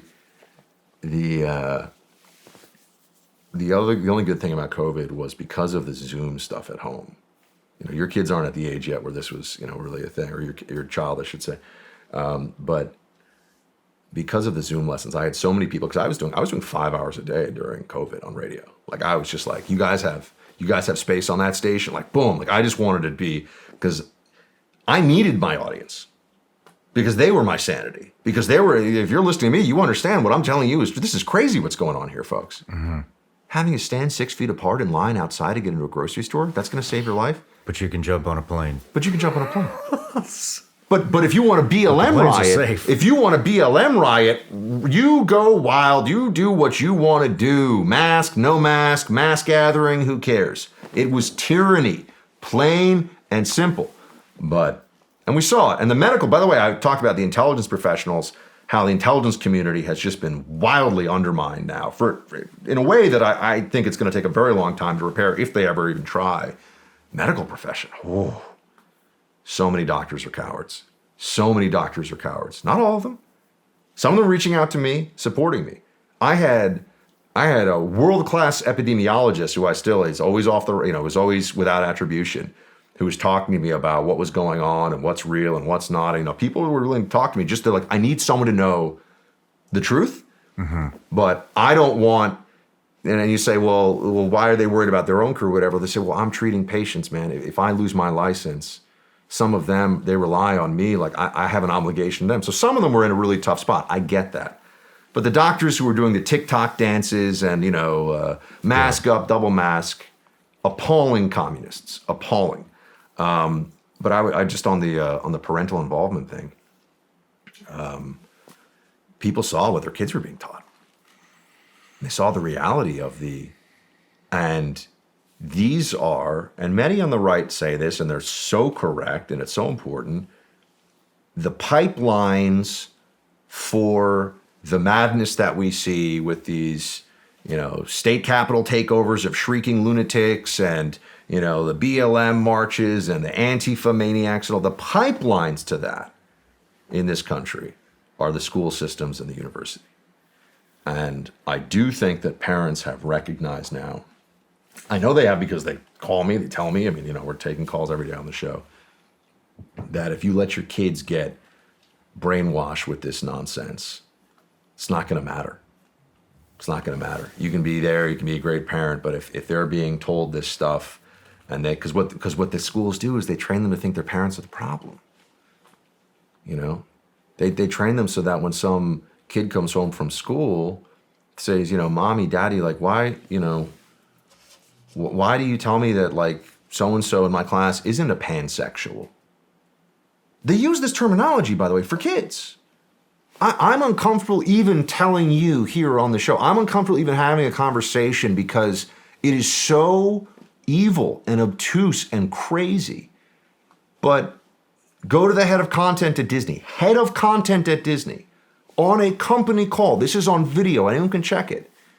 Says she has a non-binary child and a pansexual child. I'm not. What is pansexual? I don't even know. I had to Google it. What is it? It's like you're all sexualities. You're heterosexual. It just means all sexual. So, Shawn, you're asking me a question for which there's no real answer because it's a fad. It has no meaning. What is but it she called? said pansexual. Pansexual. It means you're straight. You're genderqueer. You're bi. You're like everything. All of it. All of it. It's effectively the personification of LGBTQIA+. How many people at home can even tell me what LGBTQIA+ stands for? That is the full acronym. And what is the plus? Now, they're going I know what to the plus teach. is. It's going to be pedophilia. Oh Isn't my it? God. Isn't that what it is? They're now making pedophilia a sexual gender, or a sexual identity, excuse me. Oh my God. Have you not heard about this? No, I've heard about this. There's an acronym that they will occasionally, it'll pop up in places, articles, news articles and things. You've probably seen it. They call it a minor attracted person. Yes, that's the PC term. That's the PC just term. Heard about this from somebody in California. MAP. Minor attracted person.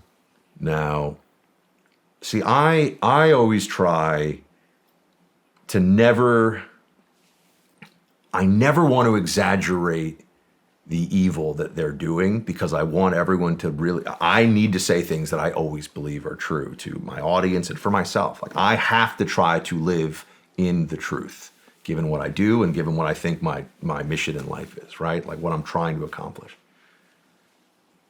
I want to believe, this is my honest assessment, I want to believe that is not the next step just because it is so evil.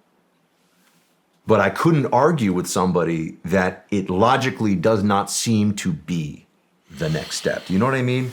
I would hope that that's not where the left is taking it. But if somebody were to push me on this and say, do you think that's where this is going? I would have to say yes. That's where I think it's going. And it's, you sit here and you say, look, the whole... There's already a push towards it. It's already appearing, but the whole... You can't even talk about it on this platform because it'll get censored. I just did one. It's already censored. Really? Did the preview. Preview was censored. Did shorts, little reels, the short social media reels, censored. I didn't even monetize the full interview because I'm trying to avoid it because it's important that kind of information gets out. But there's already a push. There's a push in California towards it. Newsom did this bill in 2020. Do you know about this? No, what's the bill? I'm going to butcher this, but the judges, it's in the judges' hands whether they want to put these people on the sex offenders list. If it's 14 years of age or older, and as long as sex, oral sex, any kind of sex is consensual, it's up to the judge whether that's a crime or not. Now this is also spreading. It's either Minnesota or Wisconsin. I can't remember which one. It's already spread there. 17 different Democrats voted for that. Yeah, it is the next push. You know, that's going to be the next Bud Light commercial. Here's what, I mean, my God. Again, I just... And you'll be forced, just like right now, you know, with the stuff that we don't agree with, you'll be forced to... You'll be a bigot if you're not. Well, I mean, I can if they're going to roll it out, I can tell you how they're going to roll it out, because this is how they roll out everything. It'll start with tolerance, meaning we need to just tolerate these people. We're not going to tolerate their behavior. We're not going to say it's okay. The behavior's okay to serve, but we need to just let them talk about this more. We need them to socialize these ideas more. We need them to describe what it is to be a minor attracted person. We need to take them out of the shadows, Shawn, so that they can get the, more of the help, and right. You see, that's how it always goes. Because people are going to say, well, it's just evil, guys. You're just talking about evil, right? Like if there's a group of people that are like, I just like to sadistically abuse dogs. We don't need to bring those people out of the shadows and have a conversation about it. We need to eradicate that, right? But you're not. But the way they'll roll it out is, if they're going to roll it out, which again, I mean, I hope they won't, because then you start to feel like, what is this country even? What am I defending if this is something that's even being talked about in a way that does, has to be considered as the direction we're going in as a country or something. But one of the big vulnerabilities of conservatives, of the right in this country, is we are polite. And I know that sounds, but we come from we like to be respectful to people. And the left uses this. They use this. I'll give you an example. Just use the preferred pronouns. Why is it such a big deal to you? It'll make this person feel better. They've had a really tough life. They have this difficult process. And you hear these words, right? You hear these words as a person, as a man of honor, as a decent human being. You hear when someone is, oh man, you hear about the struggles, and you go, I don't want to make someone's life harder, right? I want everyone to be happy. I want everyone to be safe. I want everyone to, reach their best version of self, find a life of purpose, find a life of service, have a family, all those things. What happens though is you say, all right, I'm going to use the pronouns. Fast forward a little bit. That 6'4" guy with a penis who's swimming against those women in the NCAA finals is not a man. And if you say it's a man, you're a bad person. That is how they get you. That is how it happens. That is how it unrolls in front of your eyes. And so, do you see what I mean about how if they're going to do it, it's the frog in the boiling pot. It's the temperature going slowly. They're going to come out with it and say, I mean, here, man, if I sat here and I said to you, let's go back to when you were with the teams, right? If someone sat down and they're like, hey, man, like, you hear Bud Light is going to roll out a transgender influencer campaign where some guy who doesn't act like a woman, by the way, that's not true. He doesn't act like a woman. Shawn, it's an adult male who acts like a 13 or 14-year-old girl. A caricature of a 13 or 14-year-old girl. No woman acts like this, dancing around and doing all the things that, this Skipping. is and these little bizarre outfits. The whole thing is bizarre. It's mental illness. The whole thing is crazy. But if I said to you, Bud Light is going to run a campaign. By the way, Bud Light's run by an agency guy. Is it? Yeah. Former, of course. Written up in the Daily Mail. Yeah. Former? Well, yeah, I don't know if he's going to watch this or whatever, but, he should reach out to me. I know who he should talk to try to, handle these things. And out of respect for our former employer, I'd be willing to talk him through some of this stuff. If someone sat down with you in the teams and said that some guy who's pretending to be a 14-year-old girl is going to be the face of a Bud Light ad, you'd be like, get the hell out of here. It just happened. Yeah. So if this is where we are, how can I? And now I know people say there's the pushback and everything. Okay, yeah. Why should there need to be pushback? I mean, why should this even be a thing we have to think about, right? How could it get so crazy that we even have to be mobilizing to stop this level of crazy? Well, speaking of the Navy, oh God, and their I'm not gonna. in their advertising, Oh God, I'm gonna get in trouble. the new drag recruiting agenda that they're. I don't watch this stuff. I just can't. Yeah, it's a drag queen doing recruiting for the Navy. You're a Navy vet. See, I make fun of the CIA all day because you know what I mean. It's inside the family.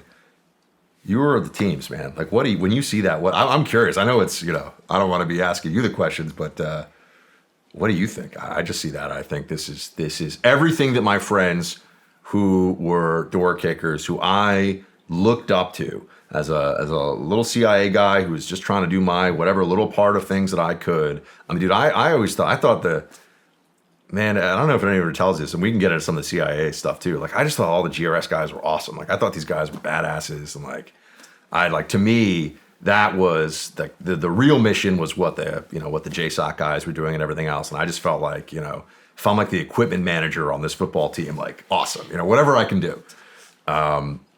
But then I see this thing with the Navy and all those guys that I knew, and some of them I still talk to and, are friends with or whatever.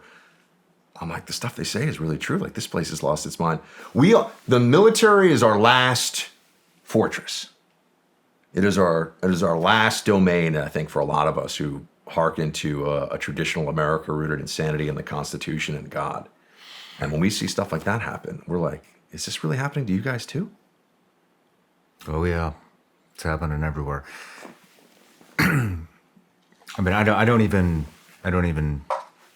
recognize any of the places of government I used to work. I don't recognize the SEAL teams. I don't recognize the Navy. I don't recognize the agency. I don't. They're not the same. Can we? I mean, I want to get into this a little bit because people ask me. They say, given the beliefs you have, why? And I've even been by people who don't know me. Like, they'll hit me like, oh, like he's ex-CIA, so you can't trust him or something. I'm like, guys, I was a kid growing up in New York. 9/11 happens, and I just feel like I want to help. Like, this is my country. I love my city. I love my country. I had no one in my family military, nothing in terms of, guidance on that. It's not like I had an uncle who was, an SF colonel and he could kind of talk me through it. And I was studying Arabic before 9/11 in school just because I thought it was interesting. By the way, I think I speak 5 words now. Like, I have, I just took it in school. But that was enough at the time to, the recruiters got in. If you just had anything, I had some policy familiarity. I was studying Mideast history and politics in school and taking a little Arabic. Before 9/11, right? So you can imagine, 9/11 happens, and I want to go and just do my part. And I think, okay, I grew up. I mean, the 2 authors that had the most impact on me as a kid were Michael Crichton and Tom Clancy. You ever read any Michael Crichton or Tom Clancy? Oh, yeah.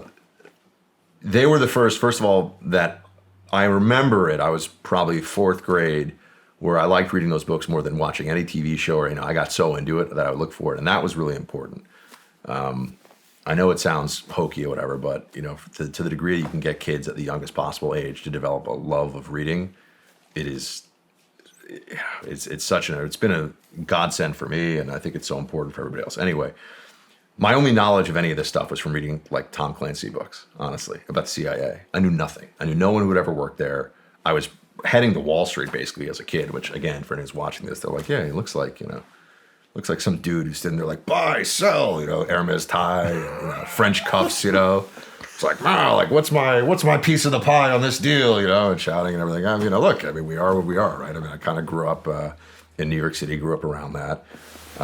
And so I go to join this. Why do I go to join the CIA? I go to join the CIA because I figure that would be the best usage of my skill set. And also, I'd worked at some think tanks, and so people would always say, like, you should consider joining the agency. Like, you should. It was put out there, so I wasn't coming out of totally left field with it. But and so I I applied. I mean, I just applied and I ended up going to work there, and there's not a lot to say about that. Like, I feel like I'm sitting here, walking in the footsteps of giants you've had from special operations community. I'm going to be like, yeah, like I was writing this paper on the assessment for, this province in Afghanistan. And man, let me tell you, the coordination negotiations with other authors were really intense. So, but I'm happy to, talk about it a little bit. I do have some funny thoughts about the way that different agency personnel are depicted in the pop culture.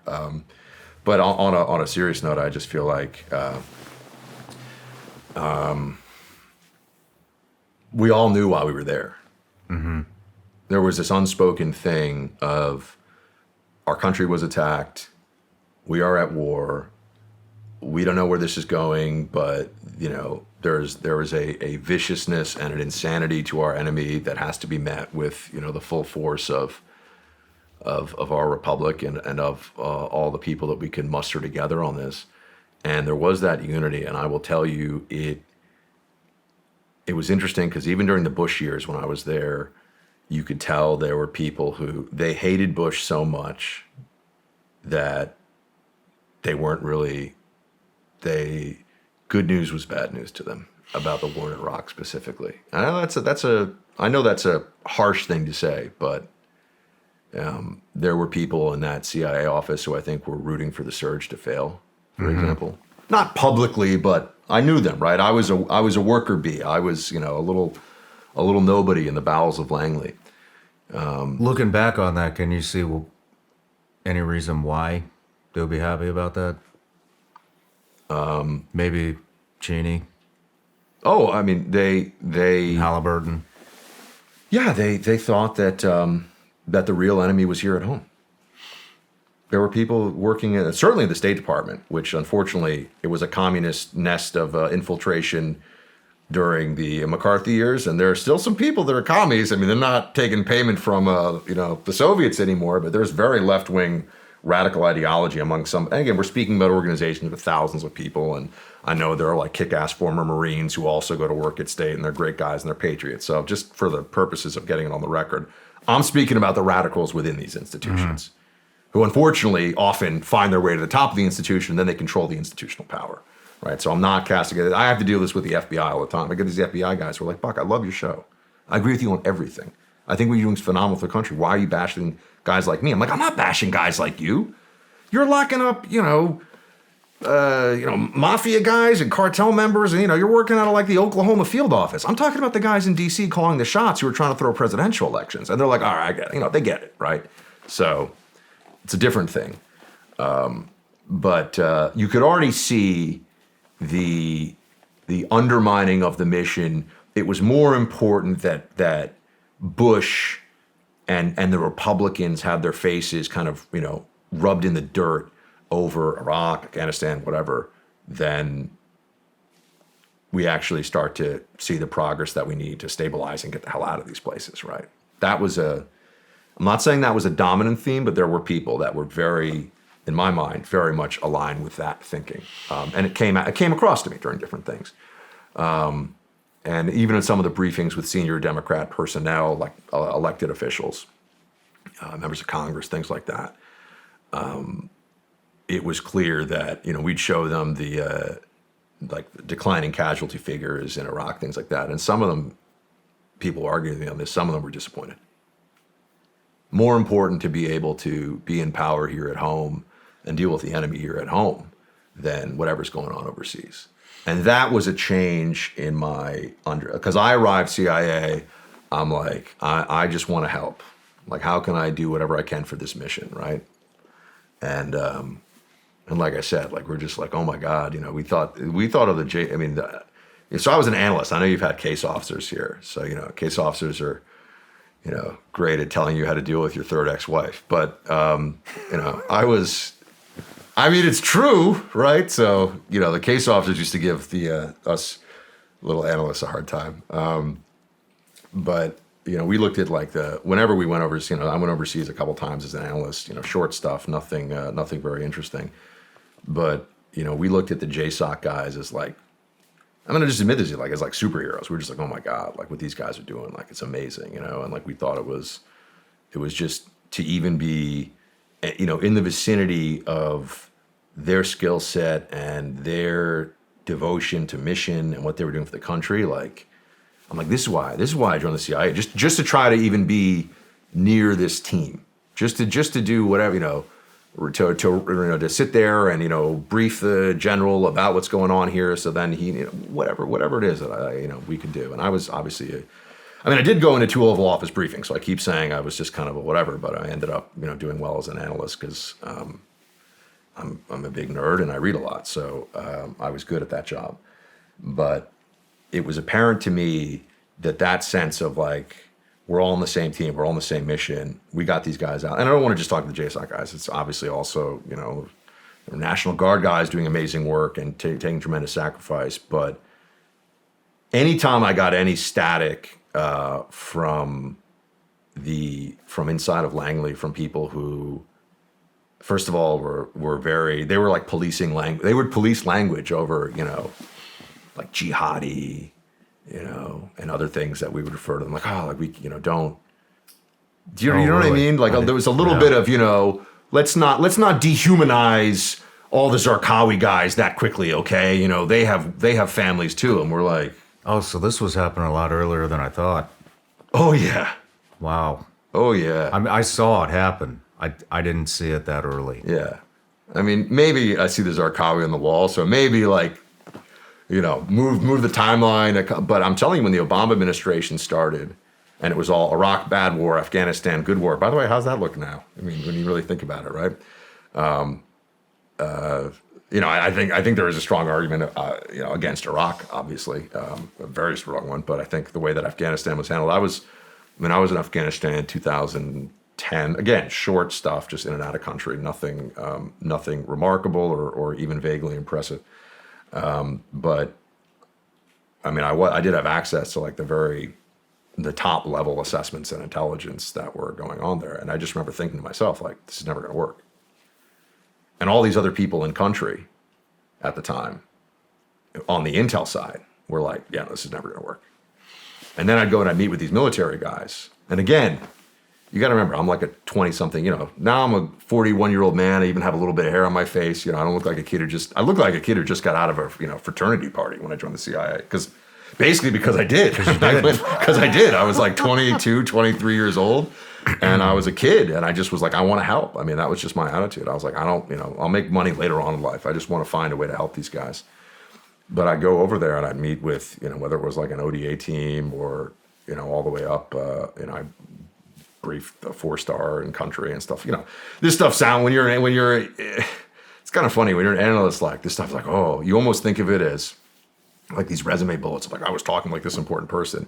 Then you get older, you're like, most of those guys were schmucks and didn't really know anything and were just kind of covering their asses. And, but when you're in it, there's this sense that these people, the adults are in charge, right? Yeah. I'm a 20-something-year-old kid, who's there on behalf of the CIA, and I'm talking to, these guys who have real responsibility and real authority. And there's just this assumption like, well, they must be competent, they must be smart, they must have the best interests of their soldiers at heart. Not necessarily. Some of them, we're speaking in generalities, but not all of them. And I think the deal in Afghanistan was that, I saw this play out a lot, where you had, the people who were doing the fighting, the people who were at the village level, they were seeing what the reality was. And by the time it got up to, brigade or whatever, I never served, so I didn't even really know the terminology very well. I just was, coming in there, doing the analyst thing. And what they would, by the time it would get up, it would always be, well, there are challenges, but we're making progress. And, looking back, and they weren't. And by the way, they weren't making progress. Looking back, do you? I want to ask about what do you think about Cheney and Halliburton in the Iraq War? Oh man, I was in college when that stuff was breaking out, so I got to go way back here. Cheney and Halliburton. Look, I think some of that stuff is. I think some of that is. Do you think that had anything to do with us going in there? No, Cheney was he's a rich guy. He's a rich guy anyway. I don't think that Halliburton stock price is pushing him to push for a war. I think that there were neoconservative interventionists in the U.S. foreign policy establishment, and particularly at the top of the Republican Party, who really believed that there would be this flowering of democracy. But they were wrong. I mean, they got it wrong. And there was the WMD thing, which I was in the Iraq office, right, in the CIA. So not when the WMD thing happened, but later on. I mean, you can imagine, though, everyone was kind of, that wasn't good.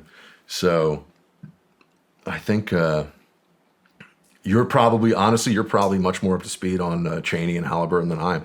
When I got into things, I'm not up to speed on it. I just know what I saw. And what I saw was every single thing in country, fuel points, buildings, cooks, cleaners, construction, everything, all logistics were Halliburton. Everything in both Afghanistan and Iraq. And at the time, I was like you. I was 20, 22, 23, 24 years old, killing bad guys, kicking doors in, doing what I want to do, defend the country, fight for my country, take the fight to the enemy. But now, 20 years later, looking back, it makes me wonder. So, there are the things that I think I know and the things that I want to know, right? A lot of what I've been talking about are things that I believe obviously very strongly in and have thought about. One of my skill sets is almost an OCD level obsessive thinking about things. Like I'll just keep thinking about, a complicated problem or an issue. I'll just keep going to it. And, as an analyst or somebody who's operating in that realm, that can, as long as you direct it toward that and not, did I leave the gas stove on or something, like it can be very effective, right? You go, wait, did I? But I don't have, because I really just haven't even thought about, I focus more on Afghanistan and for obvious reasons in recent years and what happened there and the realities of it. I remember, Mike Scheuer. Remember Mike Scheuer? He wrote that book, Imperial Hubris. He was an agency guy. And he used to do like Russia Today, and he would, he obviously was formerly in, and he wrote this book. I think it was anonymous, but the book was anonymous. But here, I need to check this. I need to get this right. I'm not sure if it was ever actually attributed to him. But anyway, he's a former agency guy, and he was one of the guys who would talk about how this is when I was in college. How Afghanistan is just like it's just not going to work. Like we can go there and kill bad guys, and we got to get out, but this whole nation building thing of any kind, no chance. Mm-hmm. He wrote that book in like 2002, I think. I mean, it was right at the very beginning. So, I sit here and I think about Afghanistan a lot, and I think that people weren't able to. I think that it's just hard to get truth all the way up the system for political reasons. On Iraq, I would be open to knowing more about the beginnings of it and how it all happened. I mean, I was when we invaded Iraq, I was a junior in college. So, and it's kind of remarkable now in retrospect. Like I see guys who are my age when I showed up at Langley, and I'm like, oh, it's like a kid. You know what I mean? I'm 41. I still look like a kid to a lot of people, but I am 41, so I'm getting old now. And I just didn't know anything, right? I mean, I just wanted to help. Mm-hmm. I didn't even like to use it. I didn't want to say, like when people say thank you for, sometimes people say, thank you for your service or something, knowing that I'm CIA. I mean, I've never served in the military. I'm just like, no, I didn't serve. I tried to help. That's how I just thought of it. Like, I'm trying to help out. You served. Those guys served. I'm helping. I'm doing whatever I can. And it honestly felt like it wasn't enough, too. That was one of the reasons. People ask why I left. It kind of felt like, what is my contribution here, really? I think the intelligence agencies are really bloated, really bureaucratic, often lack a sense of mission, eat their own, throw people under the bus for nonsense, bureaucratic bullshit. The internal sort of security functionaries just constantly harass people for no good reason. And the best people often leave. That was my experience. Every hard-charging, legit, person that you would think of as a CIA officer from my office, who you would want in that job. You know, obviously not door kickers, not war fighters, but doing what they were doing. With few exceptions, there are a few exceptions. I'd say 75% of the people that I thought were badass at their job left. 25% stayed, but 75% left. Yeah, I think that's true in just about all government entities. I mean, I believe it. And, you know, there just needs to be a total rethink. Look, I mean, I talked to Trump about whether I'd be able to and willing to help him. And I know people think it's crazy because I only spent, 4 or 5 years in, but go in and just like help just clean up the mess in these places. There's institutional rot. There is ideologically, I think it has gone astray in a lot of ways in these places. And it's not just because I have friends who are sending me like Transgender Awareness Day bulletins from Langley. You know, it's stuff beyond that.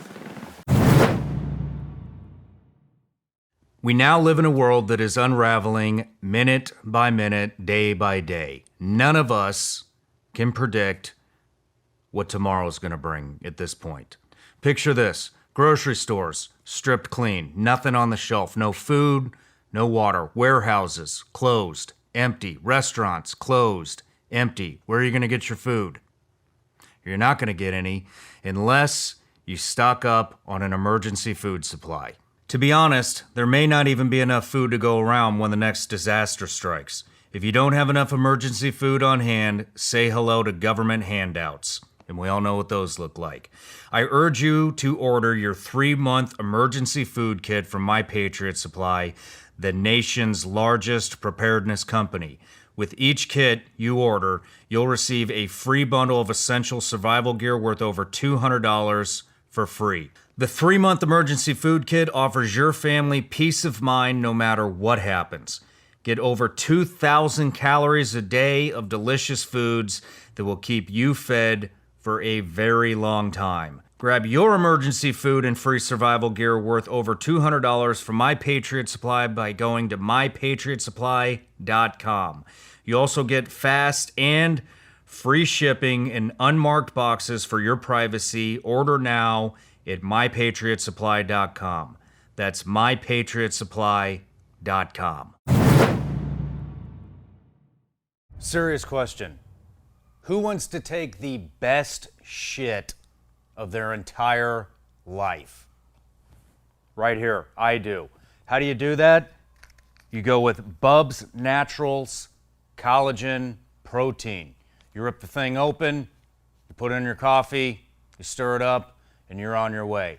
Now, if taking the best shit of your entire life doesn't interest you, collagen will also give you beautiful hair, great skin, and nails to die for. So, and you'll recover a lot quicker in between workouts if that's your thing. So now that we got the good shit out of the way, get it? Let me tell you a little bit about Bubs the company. Bubs is a tribute company to Glenn Bubs Doherty, who was a Navy SEAL and a CIA contractor who died defending American freedom in Benghazi, Libya.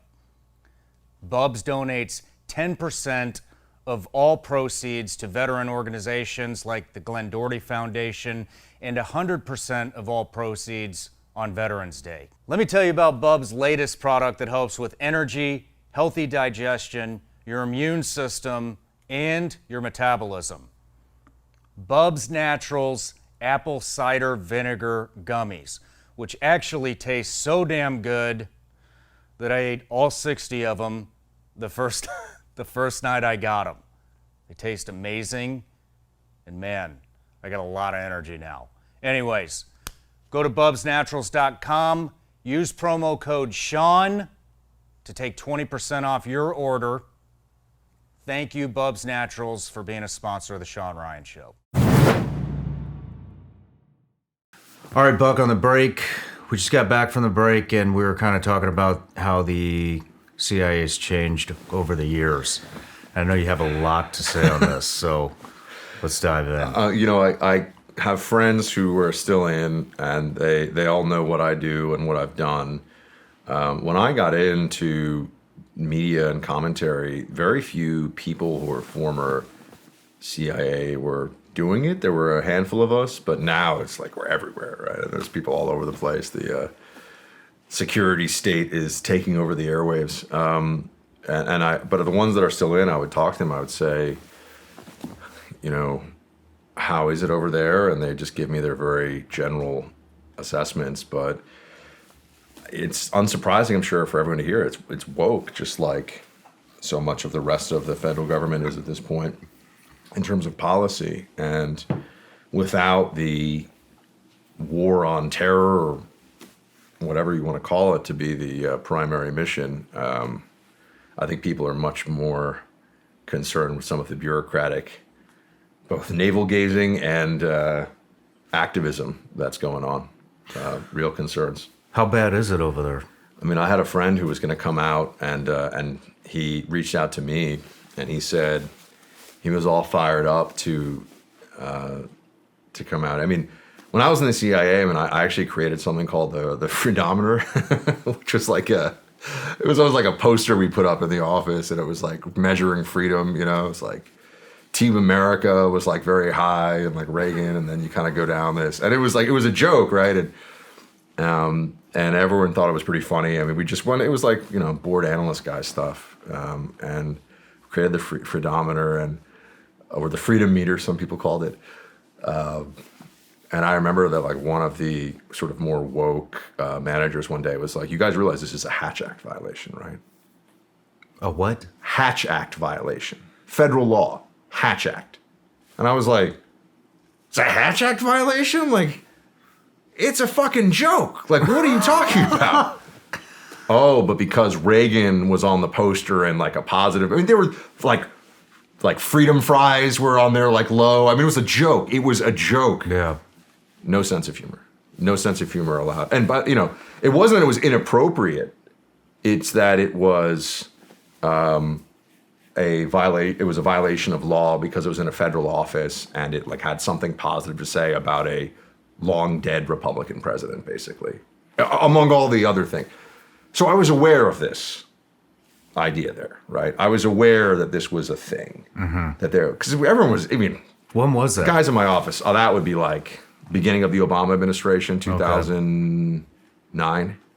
Yeah, that's when that went down. Yeah, 2009. So, and I remember that, and I was like, and we took it down. We're like, all right, like whatever, like fine. I don't want, because in a lot of these places, unfortunately, some of the worst people are the ones that do the internal security stuff, as you well know. I mean, I just, it's like the worst dean of your high school, like the worst high school dean imaginable, but actually given the powers of the federal government. They never find anyone who's actually doing anything. Like, they never actually stop any of the leaks or any of the bad stuff. They just harass everyone who's actually trying to do their job and be a good person and wants to be a patriot and serve. They just annoy the shit out of those people. How fast do you think this happened? What? From the transformation that I saw. So, I mean, I wasn't there very long, so you'd have to say, very long at all, you'd have to say it was rapid. But, I mean, I can tell you that I increasingly felt uncomfortable in that place with the start of the Obama administration, not because I wasn't willing to serve the mission under a Democrat president, but just because it was almost like the attitude of a lot of people, including people in positions of influence in there, was, the idiot king is gone and now the glorious monarch shall reign. And it just was bizarre to me. I was like, what are you guys even talking about here? Like, we're in the Afghanistan war. Obama has no idea what the hell he's doing. Like, we're going to surge, but we're going to end the surge before we say when we're ending the surge while we're doing it. I mean, the whole thing was just a complete mess. And I think you just started to see some of the elements of what now you'd call the woke or the more radical left asserting themselves inside the institution. And I mean, you can see this because some of the people who were running it then, fast forward, they're signing the Hunter Biden laptop is fake letter. So I'm not, this isn't something that I've just come up with on my own out of nowhere, and there's no basis for this. And you had people that were running these institutions became liars, became propagandists for the regime, for the collective, for the apparatus. and did tremendous damage to it. And they're doing this. The decision to politicize everything has been a long time in the making, but in this country, the move to politicize everything has rapidly accelerated over the last 15 years.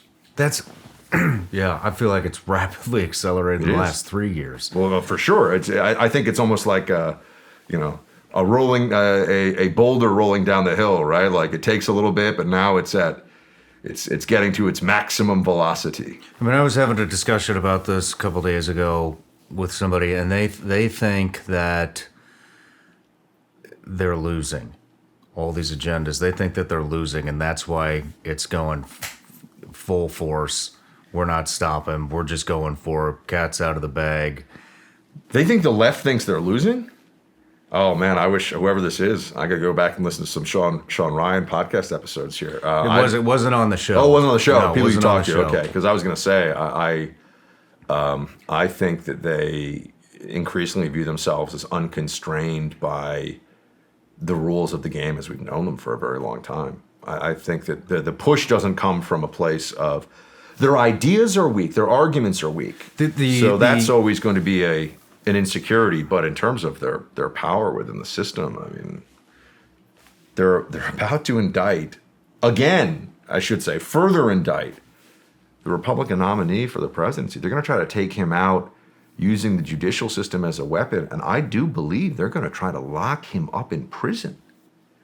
And that, to me, that's what you do when you think that you can finish off the opposition. That's not what you do when you're worried that you're not going to be able to, keep it all going or keep it all going together. They were saying that the agenda's been accelerated out of desperation, and it's showing signs of desperation now, and that only happens when you're about to lose.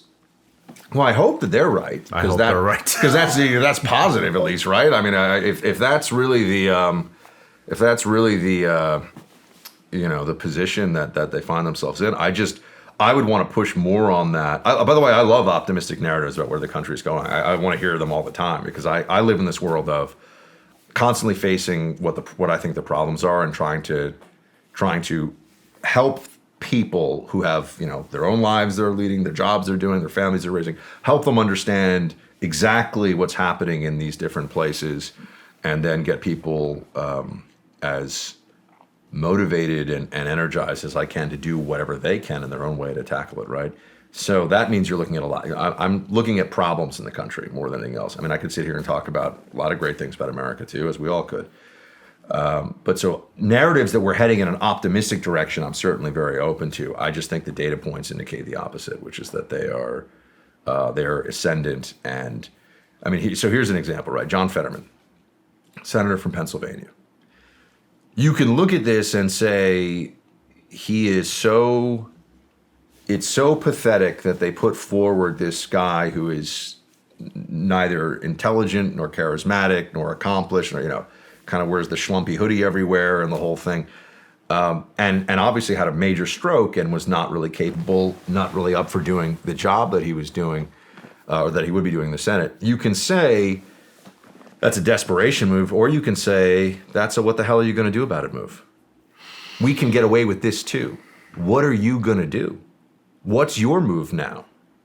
And I tend to fall in the latter category. I tend to think that the brazenness doesn't come from desperation from the left. It comes from a sense that they are empowered and getting what they want. I mean, that's how I see it. I'm very similar to you. I look at all the problems and I don't, as much as I hate to say this on the show, I don't see a lot of positivity.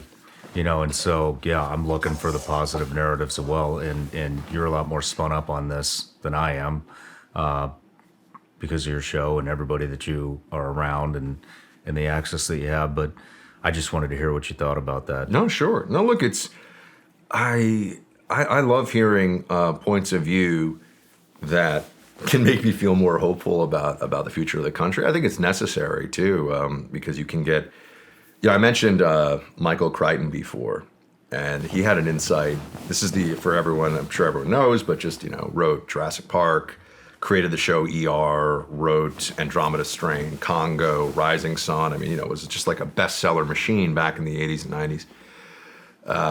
And he gave an interview once where he said, what you have to understand is that catastrophism is always interesting, and it goes beyond interesting to people. He means it catches people's mindset, catches their attention. He said that it's at a point where if you want people at a cocktail party or at any kind of a setting to pay attention to you, talk about catastrophism, because if you talk about how good things are, they'll get mad at you.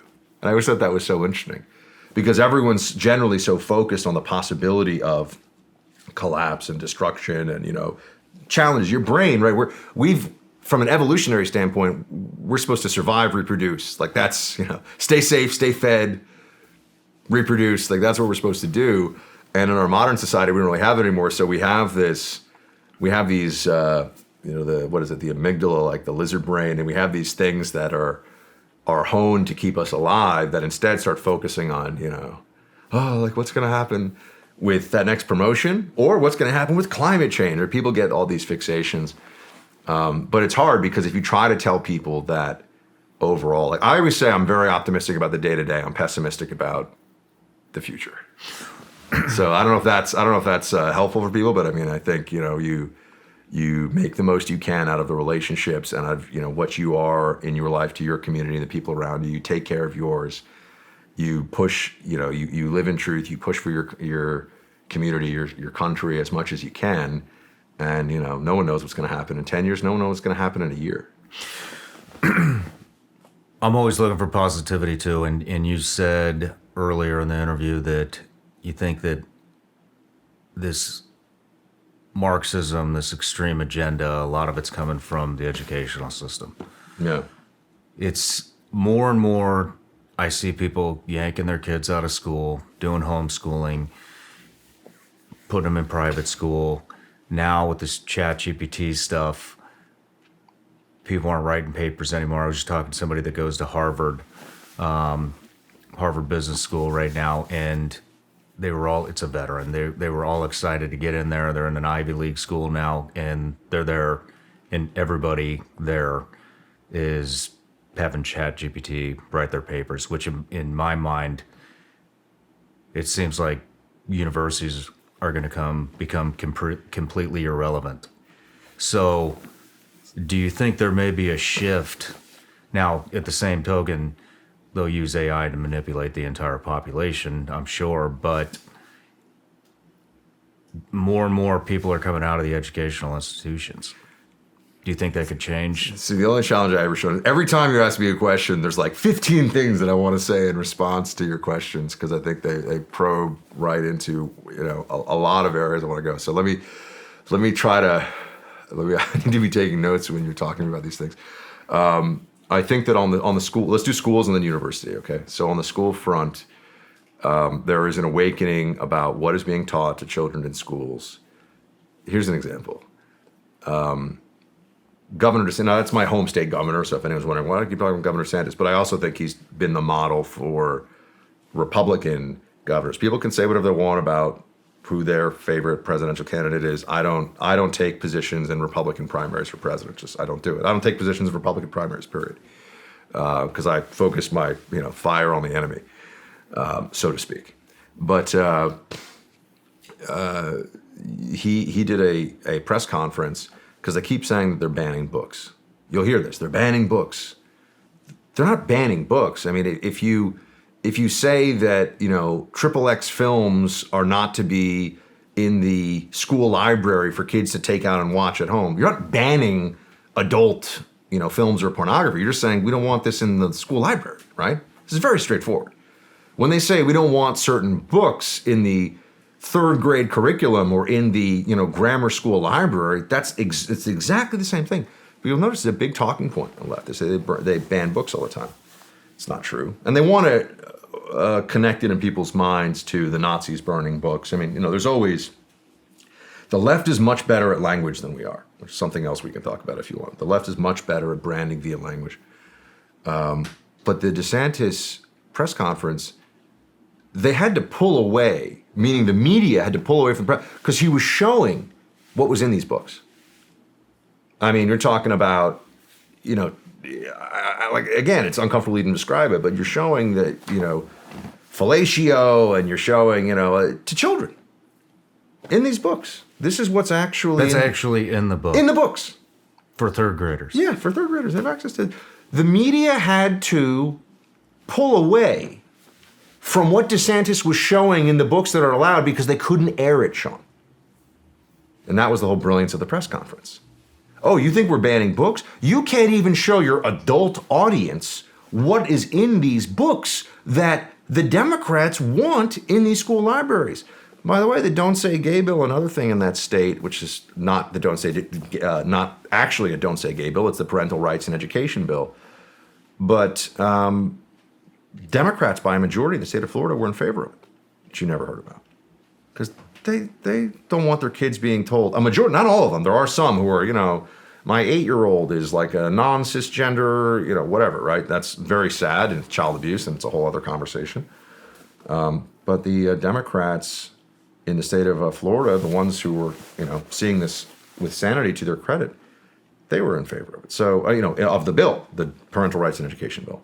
So people are awake on the school level and homeschooling, but even more than that, why allow your local school board to be run by zealot lunatics? Well, is this You know what I out? mean? Is this out in the media at all? These DeSantis showing these books? Because I'm going to insert the clip on this episode. Oh yeah, if it is. Oh yeah, Okay. oh So for then sure. it'll Yeah, be- you can it'll be find up. it. Yeah. They pulled away from the press conference because DeSantis held a press conference where he's like, "Look at what's in these books."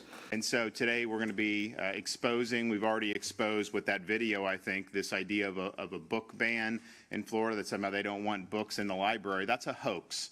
And that's really a nasty hoax, because it's a hoax in service of trying to pollute and sexualize our children. It's crazy. And this is the thing.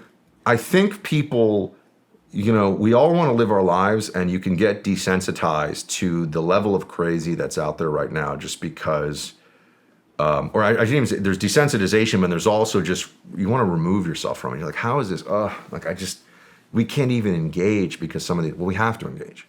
And parents are finding out, and again, speaking as a result of people I know who've joined school boards. I have a friend, Ryan Gerdusky, who now at a national level is trying to push for more involvement. He's got a PAC. He tries to push for more, conservative parents to get involved in their school boards. It's really important. I mean, what your kids are being taught. It's sad. I have people that will call on the radio show, and or usually actually these are more emails. There's so many ways people reach out to you, reach out to me.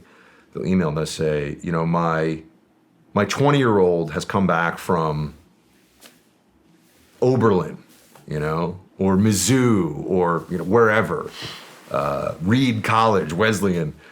A 20-year-old has come back and thinks that my husband is like a mansplaining, white supremacist troglodyte, and I, am not woke enough, and all of this other stuff. Like, what do I do? And there's no good answer, because at that point, the process has gone so far along that if you weren't building those values and really building wisdom and virtue, things that no one even talks about anymore, building wisdom and virtue in your children at a young age, because that is their only defense against this stuff later on. The reality is, I think that some people are too late on this. And then there's the school component. I know a ton of people went to business school. I almost went to business school. I went into the media instead. And it was because I didn't want to take out loans, honestly. I was just like, I just didn't want debt. I hate debt. Strategic debt is fine, right? Like buying properties that are an asset, but student loan debt, I didn't want it. And I thought about business school. People have to understand that most universities now are a credentialing program where the credential becomes less and less valuable with each passing year. Nobody cares. No one has ever given me a job because of where I went to school. No one has ever really cared, I think, about where I went to school. It's always just been about hustle, finding the right place, the right time, maneuvering, being relentless. That's, I gave a talk to my high school, actually, This is when I was CIA, so they would still. I used to get invited to speak places, like at my schools. They don't invite me anymore. They don't. I'm toxic now that I host with Clay. Maybe it's either Hannity or us. I mean, we're basically on 500 stations, each, something like that. But so it's one of the biggest. I'll just say one of the biggest radio shows in the country, certainly in the top 3.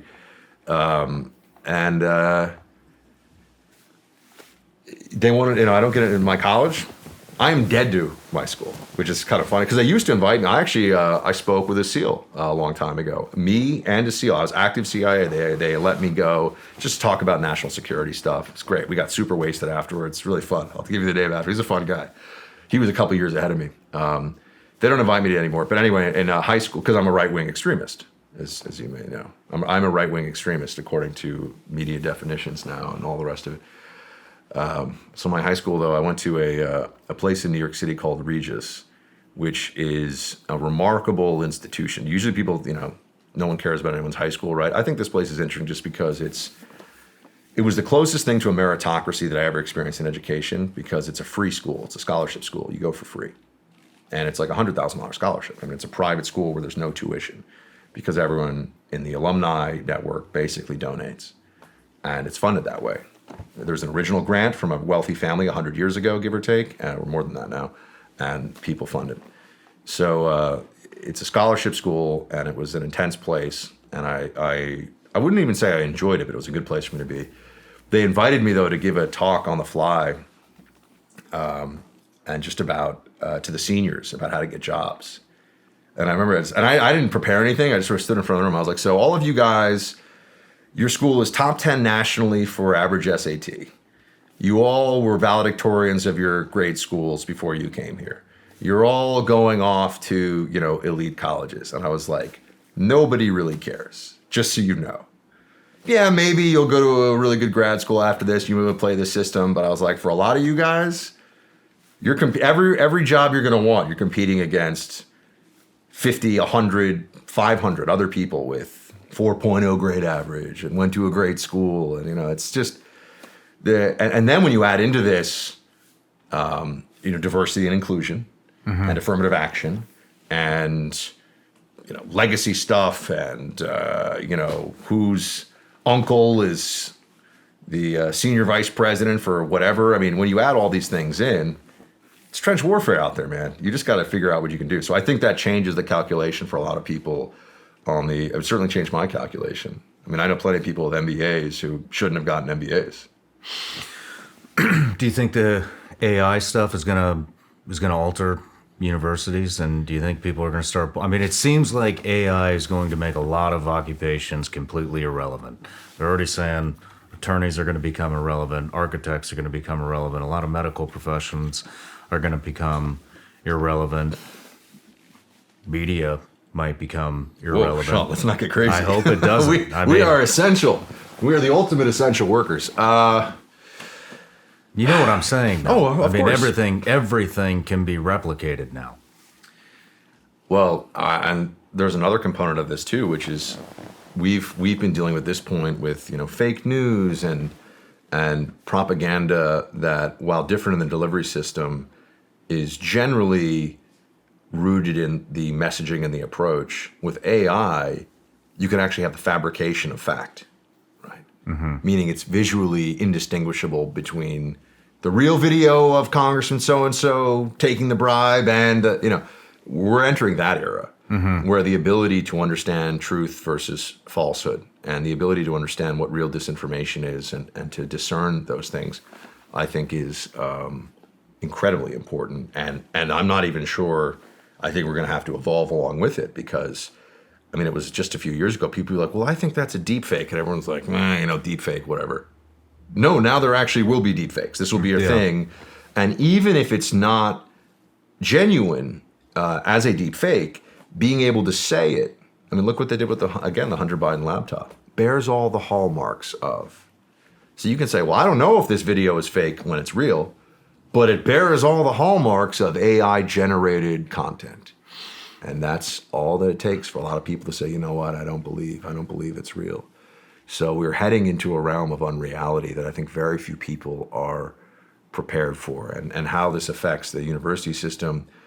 Look, most college education at this point is a 4-year period of, for a lot of people, socializing, maybe drinking and partying, and doing the bare minimum and having the most fun they can, with the idea that they'll get serious about life afterwards. Not true about everyone, but true of most people in most schools. And increasingly, I think there's an understanding that the skills you get from these schools, because the humanities have been so polluted with Marxist nonsense and deconstruction of literature instead of actually reading it and understanding it, Shakespeare didn't know anything. The professor that's telling you what Shakespeare should have said, or why Shakespeare is a misogynist, white supremacist, radical, whatever, right? Mm-hmm. That's what you're, being taught in a lot of these places now. Just utter nonsense. So I think the whole university system is, these are hedge funds that are operating classes now.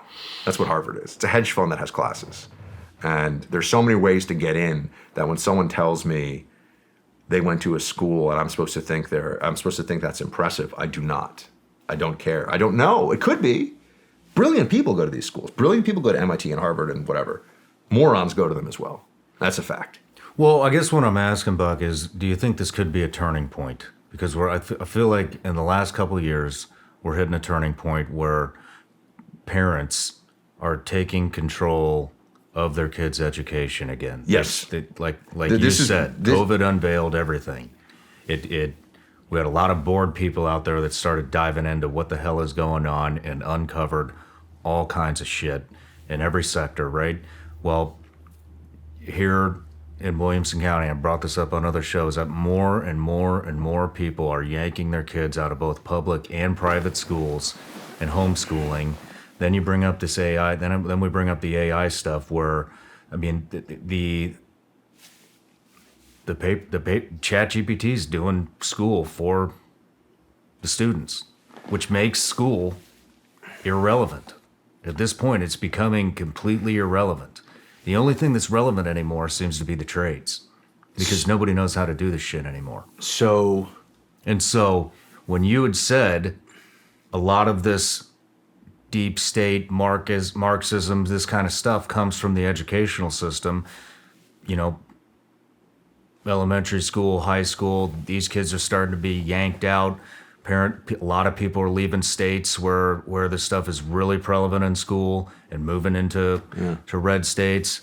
Then you have this AI stuff with the universities, just like you were saying as well. Nobody gives a shit what school you went to anymore. It doesn't matter. I don't look at it when I'm hiring. I could care less. I just want a work ethic, people that are proactive and know what the fuck they're doing. And so what I'm asking, do you think that might be a turning point? I hope it is a turning point. I think it is a turning point. It's early. This is how I view it. Parents are getting involved in a way that we hadn't seen before at early stage education.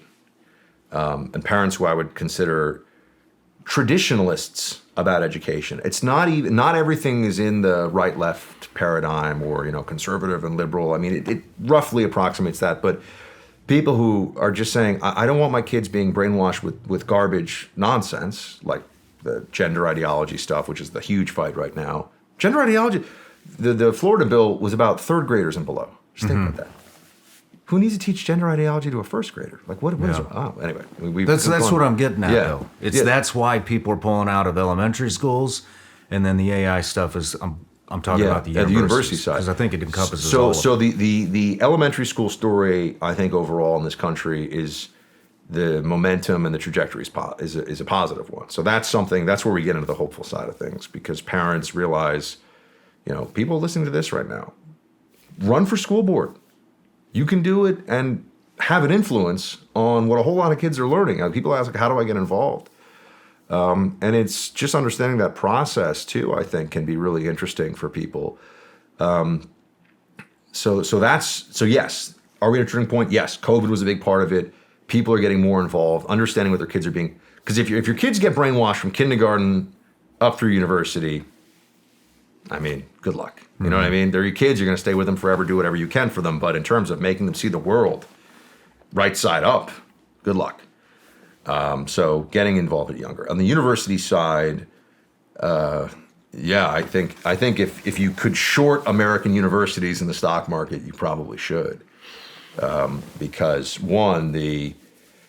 so what they'll say about AI and all that stuff is for any place that wants to be elite, the way around that, to be in the cognitive elite, to be intellectually impressive, the way around that is you have to have in-person proctored testing only and things like that, right? There are some ways, I think for homework, like, good luck, right? With homework, you're in a different realm now. You're going to send kids home with a word problem. Guess what?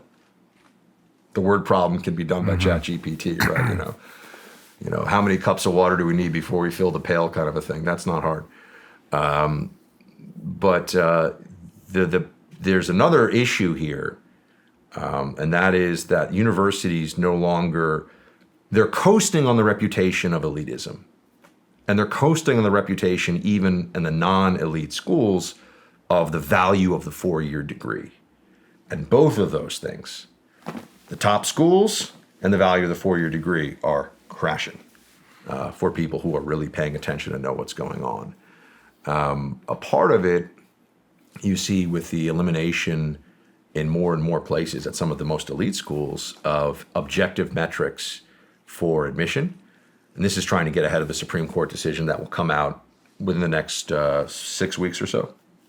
That's going to, I believe, declare affirmative action in state schools unconstitutional. So I think that's going to happen. So I'm making a prediction on your show. It'll be a 5-4 decision most likely, or maybe 6-3. But it's going to be declared unconstitutional. So I think that's interesting. So they're getting rid of objective metrics anyway.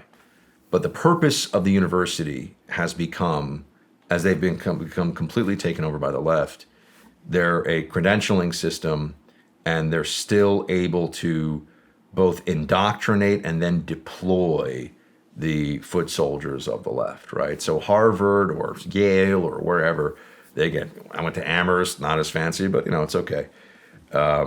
They take these people, they make sure they believe certain things. They take people who believe them also in the admissions process to try to weed out, anyone who's like, I love America, the Constitution, not allowed.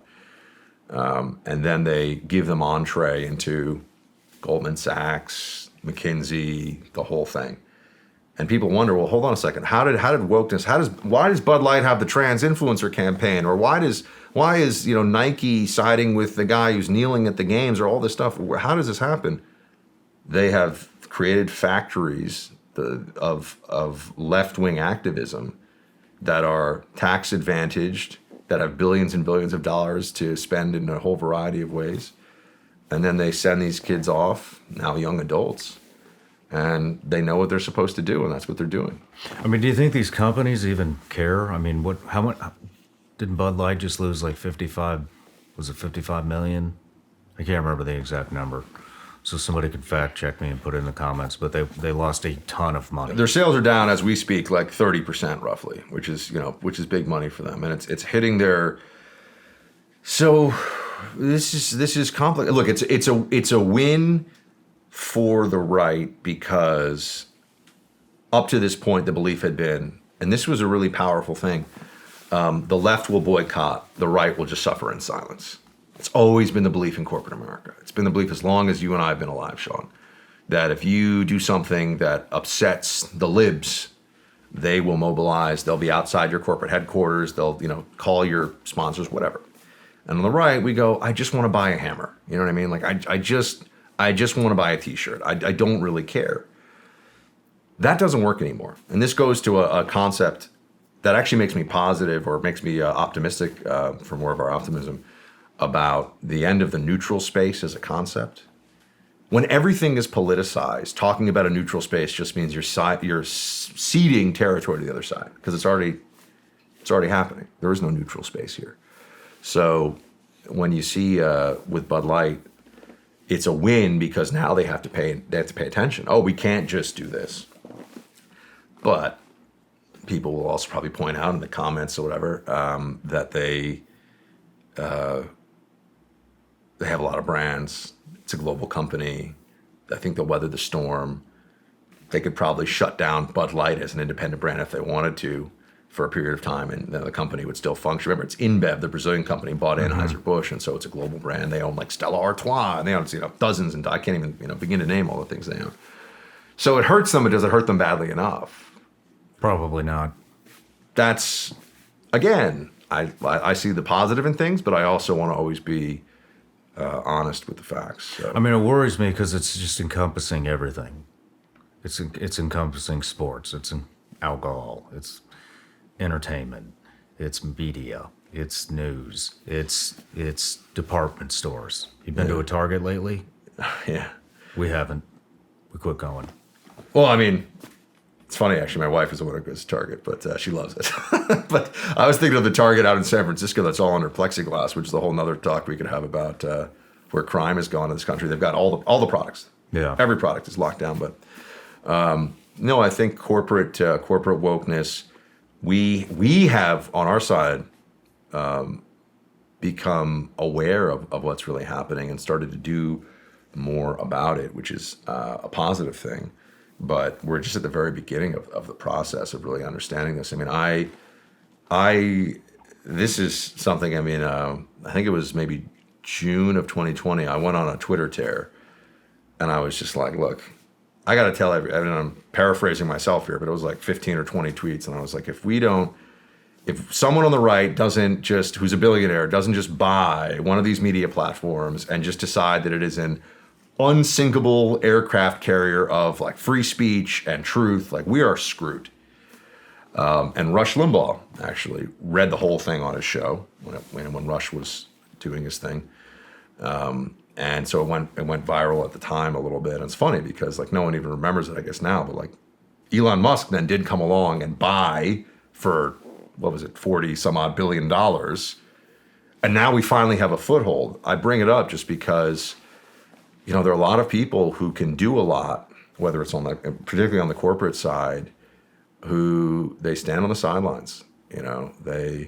Especially you have all these guys who have amassed tremendous wealth, and they don't want to deploy it in ways that could help really save the country because they don't want to get weird looks at the golf course. What does that say about those individuals? And I mean, I like to say this pretty openly now. Elon Musk was kind of a beloved inventor on both sides who was doing amazing stuff with Starlink and with SpaceX and Tesla. And now, he's like public enemy number one because he wants there to be one social media platform that's free speech.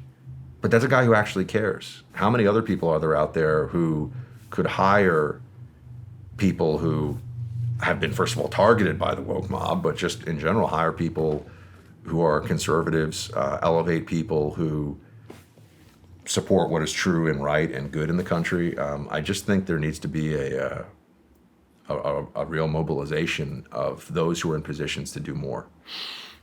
I think you're right. I don't know if it's going to happen. I mean, I'm an optimist, Shawn, as I sit here. Yeah. I'm an optimist. So. Yeah. Let's move into the Epstein stuff that just dropped. Sure. Director of CIA going to his townhome to have meetings. What would they be meeting about?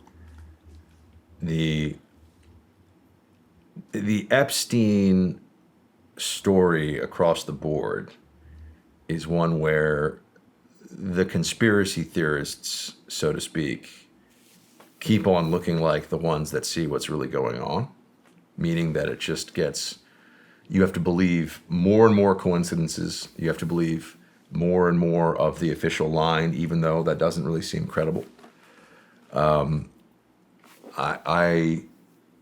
My biggest question, so the answer about the CIA guy is, yeah, so many, Bill Clinton, and he wasn't CIA director. I think he was a deputy assistant secretary at state or something at the time, but now is the CIA director, which is why it's getting so much attention. How did this guy, I can't even keep a list in my head of all of the private movie screenings with Woody Allen, had interactions with all these people as a matter of public record. We know this. How did he manage to ingratiate himself with all these individuals? And how is it that nobody stopped to think, we don't know. First of all, some of them were hanging out with him after he was already a sex criminal. Yeah. And that's by the way, you have to remember, these are people for whom protecting their reputations generally is one of their most important considerations, right? You're a politician, you're a public figure, you're going to hang out with a known sexual predator?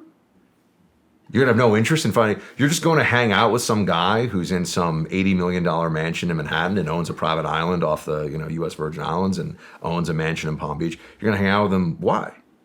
What is he going to do for you? How did he get, Bill Gates spent a lot of time with him. And you look at the figures. If you believe that there was like an Illuminati, that there was a globalist elite that has similar aims and a similar view of humanity and is looking for total control, those people, a lot of them, were in the Epstein orbit. I've never heard a good explanation for how that all came together. And there are some questions that I have about the Epstein thing that I'll put out there that I think are so, and I've heard from, again, these are people without attribution. I've heard people who have made very specific allegations, and these are very connected, very powerful people, like names that every single person watching this or listening to this would know, have made very specific allegations about Epstein, but they lack the proof. And they're not going to put themselves in a position, not about Epstein, but about the other. Mm-hmm. The people involved. So how is it that we all understand that Epstein's operating we still don't know where his money really came from. They say it was consulting or something, but that's not credible, right? We know that he was effectively given a house, I think, by the founder of I can't remember the guy's name, but by a billionaire. But we still don't know where the money came from, which is not that hard. You know what I mean? Forensic accounting. FBI is great at that. Where did the money come from? This guy's worth hundreds of millions of dollars, Shawn. Yeah. You know what the first thing when this came out? People said, oh, he was a stock market trader. I know hedge fund guys. I said, anyone ever heard of this guy? No. You're not making $600 million, $800 million on Wall Street. No one's ever heard of you before. This is crazy, right? Didn't make his money that way. So they don't really know where his money came from, which is a huge red flag in and of itself. And then there's what was he doing? He's running, we believe, right, a surveillance and blackmail operation, which likely involved, from everything we can see, putting very powerful, very wealthy men in situations where they were engaged in sexual activity with underage girls, right? That, I believe, am I on point with this so far? Is that right? Yeah. That is what the general belief is about what he was doing. How is it that we are sitting here now after he committed suicide in the prison where no one had ever been able to commit suicide before, after Ghislaine Maxwell has also gone off to prison, and we learned nothing from her trial, Shawn. Nothing. She's just going away for 20 years. We're not hearing a word about it. Oh, okay. Not a single person that I can think of, have we been told, is the actual target of this blackmail, with the exception of that British royal guy and, whatever, Prince Andrew, right? And even it seems that was Epstein, targeting him specifically, and how did that all work out? Point being, how do you have a massive at least multi-year, maybe multi-decade blackmail operation with no targets? No one ever has this answer for me. How do you have a blackmail operation where nobody was being blackmailed? One where you made hundreds of millions of dollars. And I think the answer is, there are people who have been able to adjust the system to their liking in a way that certain facts have not come to light. I'll give you a couple of other things, other thoughts on this. Because also, it's difficult because I think there probably are people who are who did lunch with Epstein, and they didn't know, right? I think that's a thing. I think that's pretty clear at this point. But I also think there are people who did know. Well, I mean, And you have all I- these. Yeah, you have all these billionaires that are going to take away the island. You have all these billionaires going to New York, staying in his townhome with them. When I travel somewhere, I don't stay at their house, especially if it's for business. I get a nice hotel, and I'm not a billionaire. I don't know any billionaires that stay at. Do you? No, that's very out of- he clearly had an MO here where he wanted people to be, he wanted to sort of bring them into the web. And it is surprising that you would, I shouldn't say surprising. There are people whom I think the public would be surprised or have been surprised to find out weren't more on guard about the whole thing or weren't more aware. And when you start to think that through, you go, well, is it that they didn't know, or is it that they just pretended not to know? And that's where things start to get dialed in a little bit more.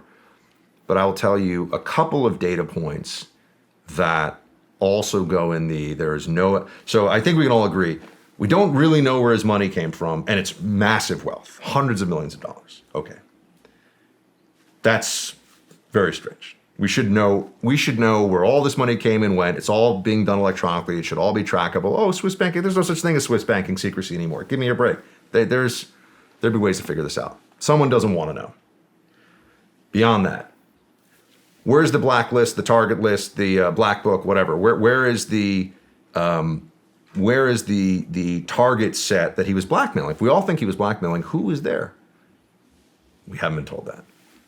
Then, if you go back to the earliest phase of the Epstein saga, he was given a plea deal that was so. I mean, I remember I asked my friend Andy McCarthy, who was a Southern District of New York prosecutor. You probably see him on Fox. Great guy, like brilliant dude.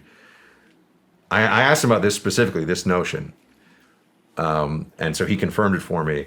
They gave Epstein a plea deal that excused his underage sex trafficking beyond a 6-month, basically home confinement. It was a joke. It was like no sentence at all. And this was federal. But they also gave him that the plea deal covered him and unnamed possible co-conspirators. I asked Andy, I said, Andy, you were the Southern District of New York for like 23 years. Have you ever even heard of that before? A plea deal that gives immunity beyond the individual to unnamed individuals? He says, no, he told me, he says, that's not a thing.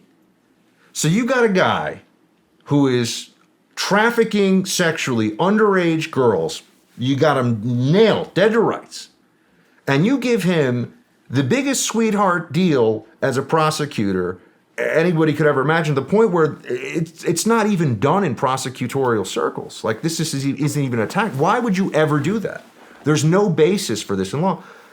And remember, there was the prosecutor, the federal prosecutor in Florida at the time. This came up during the Trump administration. He had to go because people were really upset about this when they figured out how the Epstein thing was initially, because there was all this focus on the Epstein trial.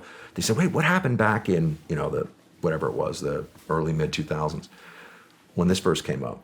So there's no explanation of that whatsoever other than, and you've heard, I'm sure, the quote, we think he belongs to intelligence, and there's been this other stuff out there. And then I'll just add one more factoid to this. And I wish I had the here's who he was working for, here's who he was targeting. I don't have it yet because I'm just, a guy and I'm reading what I read in the news and I'm trying to use the sources that I have. There are very powerful forces trying to stop us from knowing this. Shawn, when the FBI actually did I don't remember the year, but it was recent in the last few years, they did a raid on his home. And this was in the FBI, in the logs. You can actually check this one. They did a raid on his home and they came upon tapes. Okay? They came upon what we assume would be surveillance footage. Now, we know he had the whole house mic'd up, camered up, the whole thing, right? Including the rooms that were specifically meant for, illicit activity. The FBI agent on the commanding, agent running the scene, reached out to Epstein's lawyers and let Epstein lawyers come and decide what was privileged and what was able to be taken. Let them sort it out. Are you serious? Yep. It's funny to me that you have friends inside the FBI that get upset with you for talking shit about the FBI, and then we're talking about this right fucking now. You know, That's why nobody fucking believes you.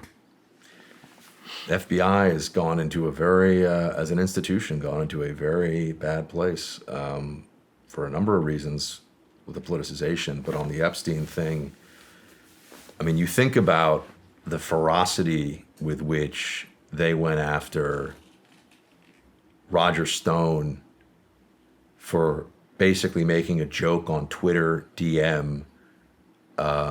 They go and they arrest this senior citizen in his silk pajamas with like 26 guys in tack gear and make a real show of it. Mm-hmm. And then you see what the federal law enforcement apparatus did for years and years and years to Jeffrey Epstein. You wonder, what are the priorities here? You know, they go after Roger Stone for nothing, like it's the bin Laden raid. And they call CNN to watch it to humiliate him and put it on air. And we all know they did it. And the Epstein thing, no one has ever, by the way, all these things are brought up with you. I've never heard an explanation of this that didn't involve, I don't know, that's really bad.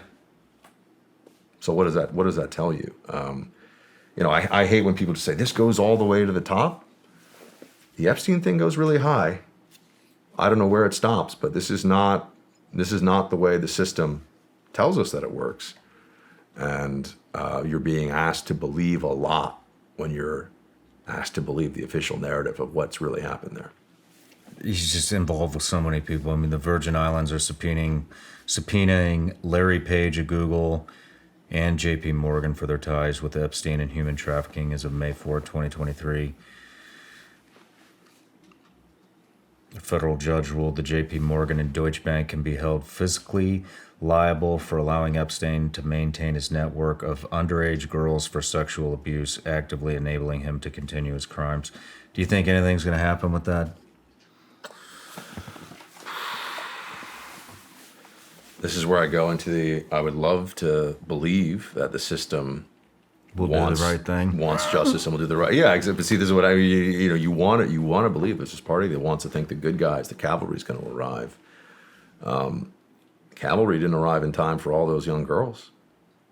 Cavalry didn't show up to deal with that, piece of trash when it would have really counted and done something.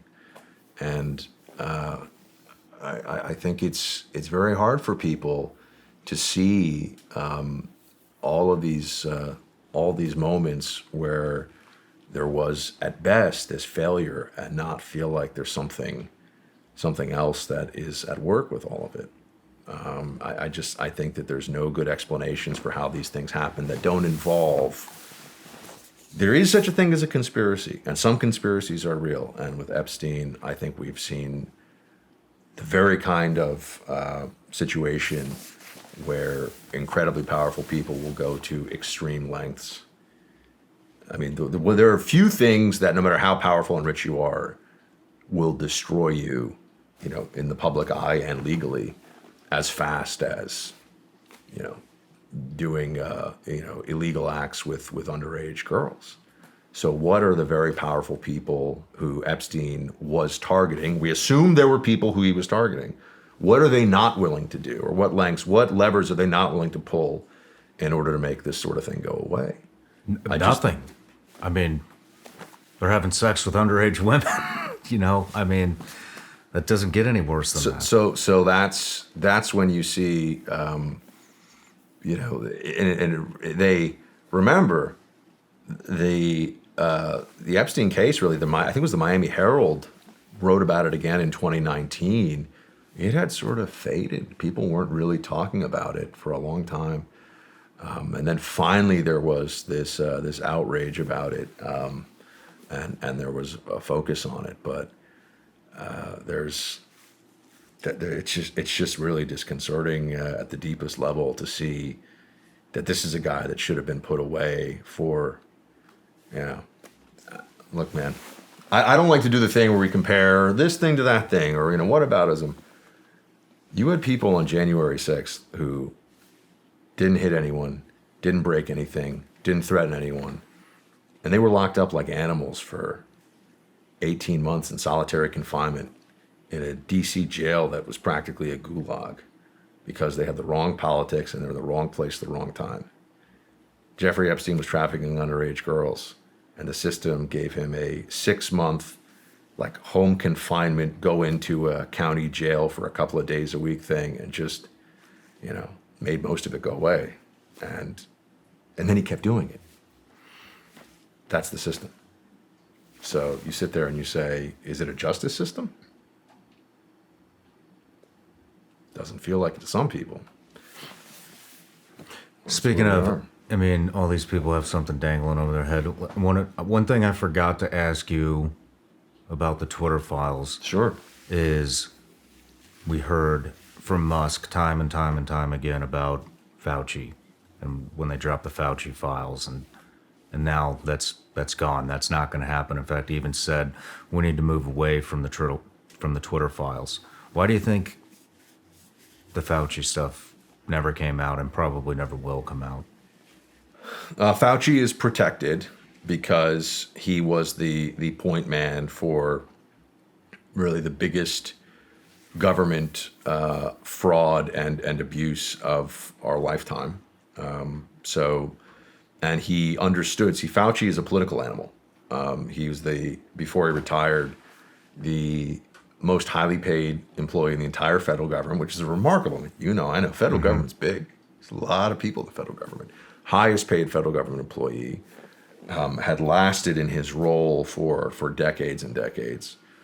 And he decided that the way, I think that he became a true megalomaniac. I think that he was overcome with narcissism, and that at his stage in life, he became this figure who was elevated by some really sad, but millions of them, sad leftists into being almost like a deity.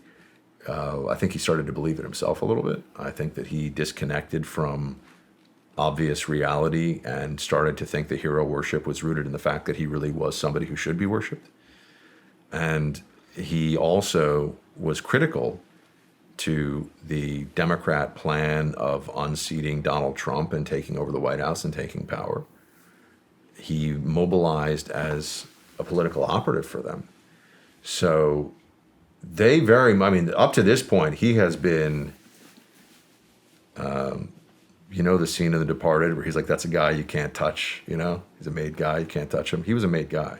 Fauci was someone that you couldn't get any kind of a political hit on. And I think what he did is evil. I don't think that it was beyond his knowledge that he was advocating for policies that were destructive economically, psychologically abusive. I think a lot of people died of drug overdoses, and I think a lot of people drank themselves to death. I think a lot of marriages were ruined. I think a lot of children were abused because Fauci was a coward who told Democrats who are hysterical what they wanted to hear, which was, if you just listen to me, you'll be safe and you're a good person. There was a moral element to this too, we have to remember. If you got COVID, there was a period of time where people would say, well, how'd you get it? As if it's like, what do you mean? Breathing air, being around human beings. That was a part of the madness. Why didn't Elon, or why hasn't the Fauci files really come out? I'll say one thing.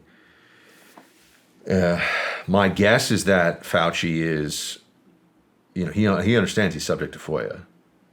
So my sense is that he's probably not super sloppy with what he would put down in the first place.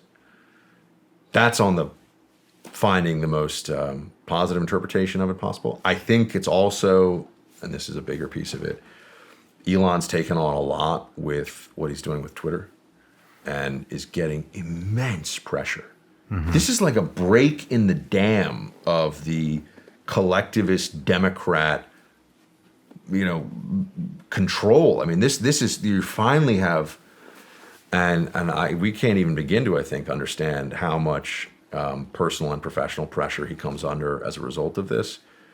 And I think maybe he just decided that this isn't necessarily either it just wasn't that interesting, which is possible. Maybe they didn't have anything that good on Fauci specifically. I mean, I think we already kind of know.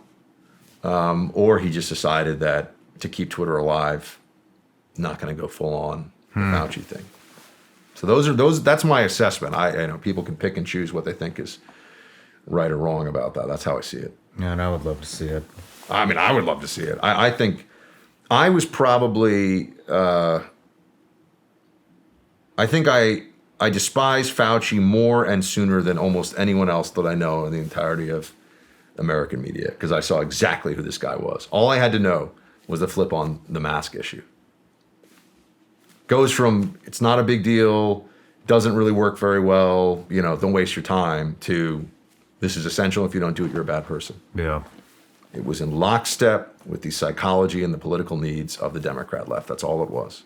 He became a front man. He was propaganda in a lab coat.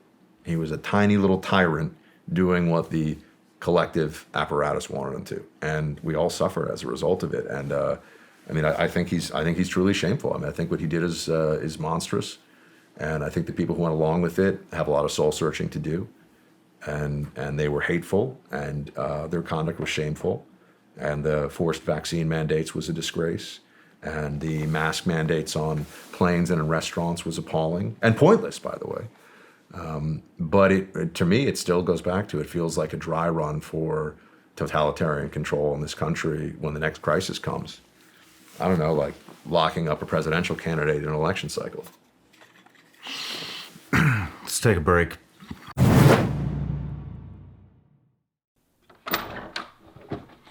Hey guys, let me tell you about this subscription service that I've been working real hard on called Vigilance Elite Patreon. Basically on Patreon, we have it broken up into 3 different tiers. We got tier 1, tier 2, and tier 3. Let's dive in. Our tier 1 patrons get all the behind the scenes footage of the Shawn Ryan show.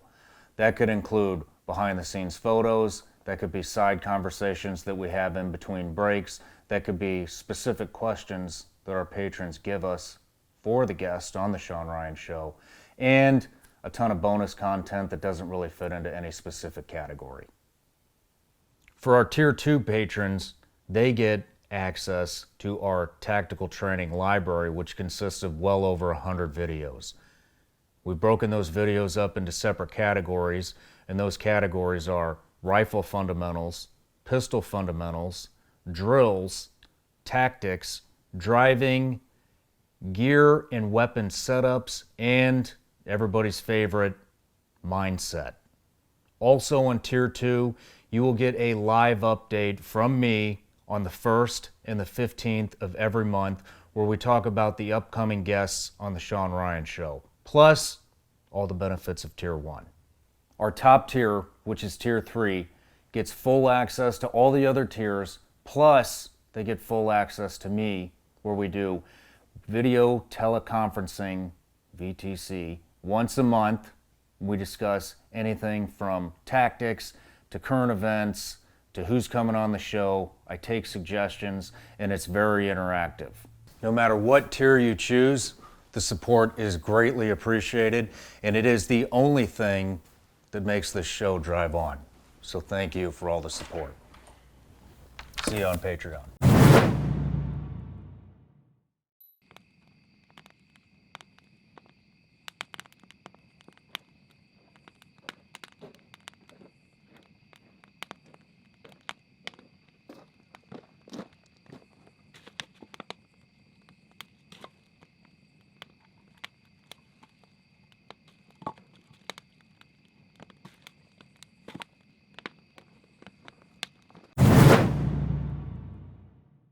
All right, Buck, we're back from the break. Let's talk about Title 42, because that's coming up real quick. Mm-hmm. What's that entail? So Title 42 is a pandemic authority of the CDC that allowed them to turn away single adult male migrants under the general idea that we got a pandemic, we can't just let people into the country because, pandemic is spread by people and we have to control our borders. I think that's the short version of it. What what we're going to see here is that one of the only tools that they had to turn away single adult male migrants quickly, rapidly, effectively is going to go. And so it's not like there haven't been a lot of people illegally entering the country over the last couple of years. It's been the worst the numbers have ever been. I mean, you're looking at, 5.5 million, I think. And the thing about the border that is such a challenge, so there's understanding the scope of the problem, and then there's understanding the specifics of what's going wrong, right? So at the 30,000 foot level, we have an open border that is allowing for the mass violation of our sovereignty, fentanyl trafficking that is killing roughly 100,000 Americans a year, opioids, fentanyl, heroin, some other drugs too. Human trafficking, including trafficking of children into slavery, and all of this is going on. We have a massive problem at the border, so we understand that. Now we get into the why, or how is it actually happening. There are a lot of open holes in the border that, well, literally in terms of not having fencing or a wall, but also in terms of policy. And the biggest one has been, and I've spent time with Border Patrol. I still am in contact with some great folks on Border Patrol. I run this stuff through them.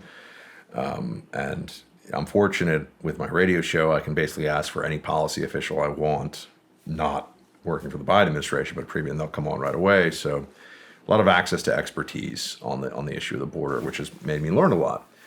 And the asylum issue is just, that's the biggest single scam that is running right now. And I think it's important, if people understood what's really going on, then they would be able to better argue with the machinery of illegal immigration as it happens in the country today, and the enormous political implications and honestly, nation state implications for us. So, I mean, the one thing that I think everyone needs to understand is that the whole system now is being abused so that people are entering the country with no belief that they're ever going to have to leave. Now, how does that happen? They step into the country illegally. That's the first thing is the illegal entry, right? So they show up, and I've seen this. I mean, I've been with Border Patrol while this has happened, and they'll surrender. Meaning you'll see a group of 50, 100 migrants, they'll wave down Border Patrol. People think of this as like, oh my gosh, the cartels, the drug runners and all that. No. That's happening too. But vast majority of, 80, 90% of what you're really seeing in terms of the aggregate numbers are people who are showing up, who find a way to enter illegally, which is, it is illegal to be on the Mexican side of the border, to walk on the American side. That act is a violation of American sovereignty. That act is actually against the law, which I think people have to be reminded about, because this is being treated like it's not a crime anymore. Just like it is on the reverse. Yeah, of course. You can't just... Every country in the world has this rule. Yeah. I think that's important, what you point out there, too. Every country in the world is allowed to say, these are our borders. We're not allowed to do that in Mexico. Right, we're not allowed to just go into Mexico. We're not allowed to do that to go to Canada. No. Oh, no. Every country in the world is allowed to have, at least try to have, border integrity except us. And we are racist, by the way, as a country for wanting to have secure borders. That's the primary argument. In a, highly diverse, multi-ethnic, multinational, multi-religious country like America, just to try to say, hey, can we have control over who's coming into the country? 1 million people a year illegally enter America and stay in America, get, green cards, citizenship, whatever. 1 million a year. This is just saying, hey, can we deal with the illegal entry? And if you bring it up, the first thing they say is that you're racist. Now that's always interesting because, okay, racist against whom? They'll say, oh, you're racist against Hispanic people. I said, that's interesting. There are about 160 different countries that have had people enter the U.S. illegally in the last year. Thailand, West Africa, Peru, Azerbaijan. Think of a country, basically. And people have tried to enter illegally from there. Mm-hmm. So this notion that, oh, you just don't want people from this one country or that one country to come here is a lie. But it's a very powerful lie that the media tells everybody, and that makes a lot of people scared to understand this issue honestly and to understand what's really going on. So they enter illegally, and then they go through this process. And remember, this is happening millions of times over. They say, I have a credible fear. And some of them even have little sheets of paper that have told them what to say. They've found this at the border too. Mm-hmm. They also have wristbands, as you know. I'm sure if you've talked to other people about the cartel situation, they have wristbands to show which cartel they paid off to get there. And you see these piles of wristbands. So this is now, some are estimating that they make more money from the human trafficking than the drug smuggling across the border. It depends on who's, they're not keeping receipts, right? But it depends on whose numbers you ask. It's a multi-billion-dollar thing that's going on here right now. And the Mexican government's basically doing nothing to stop it, as we know. The Mexican government is effectively owned by the cartels anyway. So they then go into the process of saying, well, I'm seeking asylum. And just take New York City, the case study that I know the best. New York City now, the process to get your asylum claim heard is going to take basically a decade. What's going to happen between now and a decade from now when that person may or may not even show up for their asylum hearing? There'll be a low priority for deportation. They will not, so meaning unless they commit a heinous crime, and even then there'll be libs who are like, oh, like everyone should get a second chance. But they don't show up for the hearing. They have to go find the person. Then they get they get their day in court before the asylum judge. And then there's a separate, and some of this they alter this and change as they go in the process. But there's also a separate component of it, which is the deportation hearing. So the point here is that with the system as it exists today, if someone shows up at our border and says, I have a credible fear of persecution in my country, and they pass that credible fear test, which is the most perfunctory nonsense you could imagine, to the point where the cartels are training people in all these different languages to say this, or say it in English, obviously, but training people who speak different languages, they're then gaming the whole system. They're going to have kids here. They're going to get married here. They're going to work here. And what are the Democrats going to say in 10 years? They're going to say, this person's an American now. Now, you can argue that someone could say to me that, you know what, that's what we want. That is not what the Democrats are saying. They say they have legal status. They say they're going through a process. And if they fail in that process, they will be deported. That is a lie. They are delaying law enforcement inaction to nullify our immigration laws. They're doing this on massive scale, and they're doing this to create the biggest violation of American sovereignty and rule of law you could imagine right now at the southern border. So that's the primary scam that is underway, and it skips the legal immigration line. It makes people that went through years of applications and paying lawyers and everything to do it the legal way, the right way, makes them feel like I could have just walked across the border. Mm-hmm. And you have to remember that in the background of all this is mass amnesty, which is the ultimate plan. That was the plan of the Obama administration. If Biden wins a second term, it will be the primary focus of the Democrats. If they can if they can find a way to push it through, shoehorn it through by changing the filibuster, they will, and they'll do it on this issue. Why? So this expires here coming up. It might be expired by the time this actually comes out. But I got another question for you. So the border's been pretty much wide open the entire time Biden's been in office, right? Now this is going to expire, and I just saw that now they're sending 1,500 National Guard troops down to the border for what? Why all of a sudden? What's the play? Optics. The play is to make it seem like the Biden administration going into the election cycle cares about the problem. There is how the Biden White House governs, and there's how the Biden White House campaigns. And this is a much broader issue even than the border, but Biden is going to run as somebody who wants to fix the border. He's going to run as somebody who wants border security. He's going to run as somebody who wants law and order on the streets of American cities. All of this is a complete slap in the face to anyone who's been awake for the last 2+ years, 3 years. But that's the way they're going to do it. That's the game plan.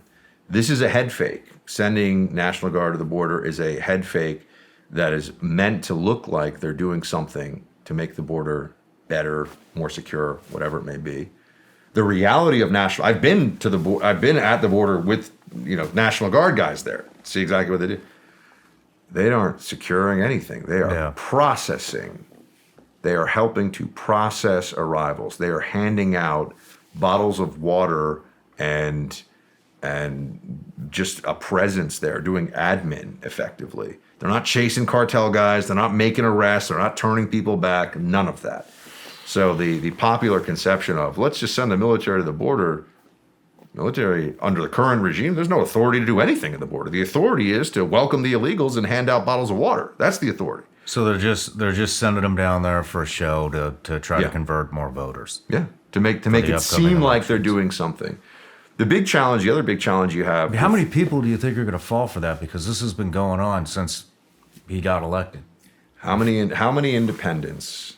And this is a depressing thought, but it's one everyone needs to remember. How many independents did they have to sway based on the official numbers in 2020 for Biden to win? You're talking about less than 100,000 people across a handful of states.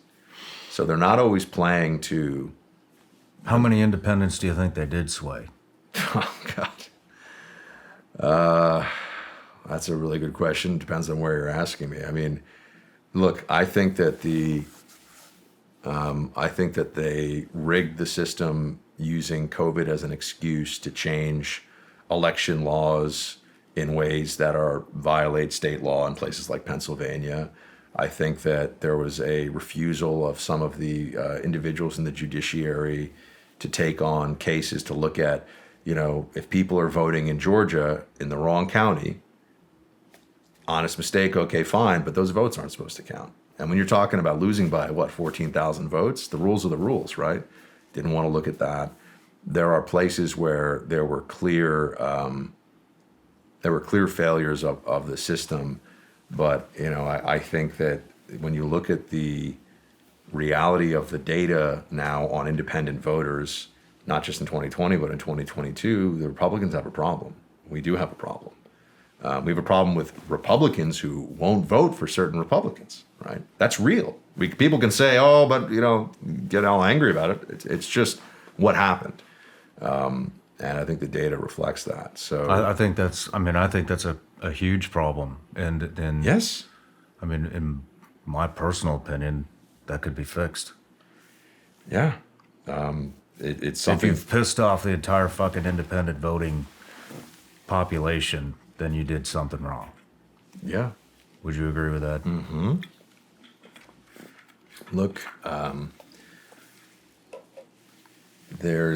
there are people who have been very emotionally invested, even on the right, in certain narratives of what has happened in our recent elections and what the party has become and who should lead it. And I just sit here trying to think of how do we win so we can do the best we can to fix the country as much as we can while we can. And that's not about allegiance to one individual. It's not about allegiance to the party overall. It's just looking at what is happening and trying to do the best under the circumstances that we can. And I think that with 2022, we lost. Look, we lost the Senate. We should have won the Senate. And then we lost the Senate because of some of the candidates being weak and also being overly focused on what happened in 2020.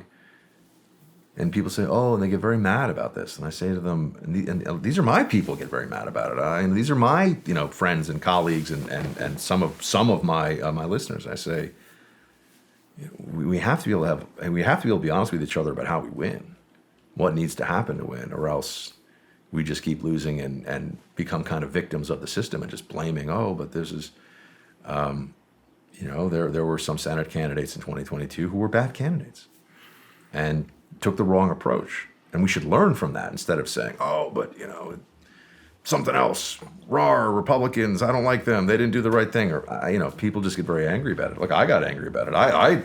You were with me on election night. I mean, election night was like a mule kick to the face in 2022. I was like, you've got to be kidding me. Yeah. You've got to be. I mean, look, Ron DeSantis had a huge win in Florida. And then other than that, I was looking around. I was like, every close race, every close important race we lost, basically. We won some good seats, but those are, we thought we were going to win, Ohio governorship, or Ohio Senate seat, rather. We thought we were going to win, some good stuff. But and the close ones did not work out. And I just, I'm tired of losing. That's my attitude. I'm tired of losing. And we do need independence. And we do need independence, not to agree with us on everything, but to agree with us enough in enough places that we don't have lunatics running the party. Last thing I want to talk about is Ukraine and the money laundering. I hear all about the money laundering in Ukraine. I don't hear a lot about how it's being laundered. And maybe that's because I'm not looking into it enough. I don't know, but I'm hoping you can explain to me how the money is being laundered in Ukraine. This is when I wish I had some of the old access, right? So I could actually start to see who's saying what to whom over there among the oligarchs and where the money's going. And it's such a difficult question because you're asking, where does it go within the system when it goes into a system that exists first and foremost to hide what's going on, right? In a lot of ways. Mm-hmm. When a system is built to evade accountability and to evade transparency from thousands of miles away, how are you going to have a real view into what's happening? We know there's no accountability for the official dollars that are going into Ukraine. We also know there's a lot of stuff that's going into Ukraine that's not official, and a lot of resources and personnel and whatever. Do you have any specifics? No, I'm not. I will always tell you what I know, what I don't know. I'm not as plugged into Ukraine as I could be, or I think I should be if I chased in more. To be honest with you, I care about our border more than I care about Ukraine's borders. That's been a little bit of my philosophy, and so I focus more on what's happening here with that issue, just to and then I also the criminal justice issue in cities and what's happening in blue states. That's much more my focus on Ukraine. I just don't want us getting drawn into another war. I mean, that's my, whether they're spending all this money, they shouldn't be spending all this money. We have, I think we're on the precipice of a major recession in this country right now. Maybe bring the dollars home seems pretty obvious, but I'll be honest, I don't know anyone. I hear people talking about the money laundering too. I hear people talking about we know Ukraine is super corrupt. We know they've gotten $20 billion or something of U.S. aid, military aid, cash infusions, everything. Where does it all go? I don't think that the people that are supposed to know where it goes in the government even really know. So it's very difficult for us to have a better sense of where those cash flows are going. I mean, obviously a lot of it is going to artillery shells and the conflict, but they're siphoning it off to the side. Think about it this way, right? I always like to try to do, if I'm switching around, sitting on the other side of the chessboard, or just sitting in place of somebody who is playing their own chess game, like I'll take their chair for a second. If you're a senior figure in the Ukrainian government right now, given what's going on with Russia, and you're in a country where everybody's been feathering their nests with whatever dollars they can, siphoning from the treasury, siphoning from corporate interests that are paying you off, pure old school corruption. You tell me you're not going to make sure you're sacking away some money and getting ready for the exit, right? I'm with you. That's what I think's going on in the U.S. government right now. So I think that's happening. But like where and the mechanics of it, the motivation you and I can agree is there, and so the reality is almost certainly there. But the specifics of how they're doing it, I wish I could know. And I just also feel like I wish they would just tell everybody we're in for a few $1 trillion on this one. Because that's what it actually is. Mm-hmm. I'm not saying it's a few trillion spent already, but I'm saying the way this conflict is going, the duration of the conflict as it's likely to play out, you're looking at a few $1 trillion. And that's the best case scenario of we don't get somehow dragged into this thing and it goes, thermonuclear. I mean, which is should be everyone's worst nightmare. Do you think we're heading into World War III? Oh, man. I think that the chance of a direct escalation with Russia is probably 10 to 20%, and that's enough that I think people should be really worried about it. So I think it's unlikely, but realistic. And when it's realistic and it involves something that's that significant and dangerous, people should be much more cognizant of the mission creep toward this and the way that this could go bad in a hurry. I mean, they just, before you and I talked, they're talking about, oh, there was an attempt on Putin's life with drones. Like, whoa, And you got to remember, you know this, right? You know this from the agency side, because we get when you work in the world of, tradecraft and espionage and all that stuff, you have a sense for what a bunch of cold SOBs the Soviets, now the Russian services are, Russian FSB and all that. I mean, they blew up an apartment building full of Russians to invade Chechnya. Like, I think that's pretty well established. People yell about false flags, and I think sometimes they think, oh, come on, they exist. It does happen. And the Russians, they know how to do that kind of stuff. They do that kind of stuff. And so that's why when people say it's not just what we want, it's what they want, or how they want to draw us in, or how they want to respond. And that's where I get really worried. And I don't hear, I mean, do you ever hear anyone on either side, honestly, ever talk about how this thing ends? No. And so I sat here, I told you, and I was a little, little analyst in Afghanistan trying to learn about what's going on in that country. I knew then, and everyone that I thought who understood the country well, was just the mission there wasn't going to work. It just wasn't going to happen.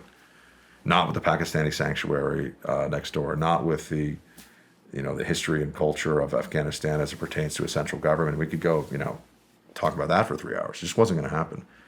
So I sit here and I say, what is our obligation to make sure that we speak the truth, even if it is shouted down from people that are supposedly the smartest, the most knowledgeable, the ones that, really care about Ukraine, because this stuff, as you know, can change in a heartbeat. And all of a sudden, it's gone from we have to support the brave Ukrainian resistance to, you know what, we really do need that no-fly zone. Or, you know what, we really do need to establish safe haven corridors with U.S. troops deployed to enforce them, west of Kyiv, and then things go on from there.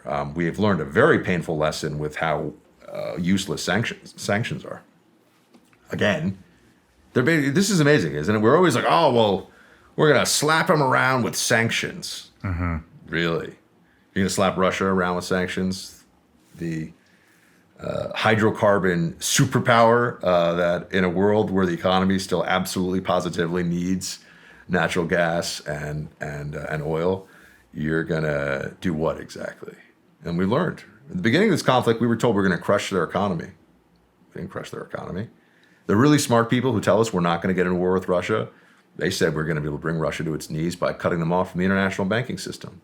Does Russia look like it's been brought to its knees by the international banking system? Well, I like what, I guess I shouldn't say I like, but I think Elon Musk, he brought up a great point when we weaponized the U.S. dollar and with all these sanctions and everything, and now look what's happened, and now BRICS has taken off, and all these countries are dropping the dollar. Argentina, France is talking about it, Brazil, Saudi Arabia, Iran. Who else? Who am I missing?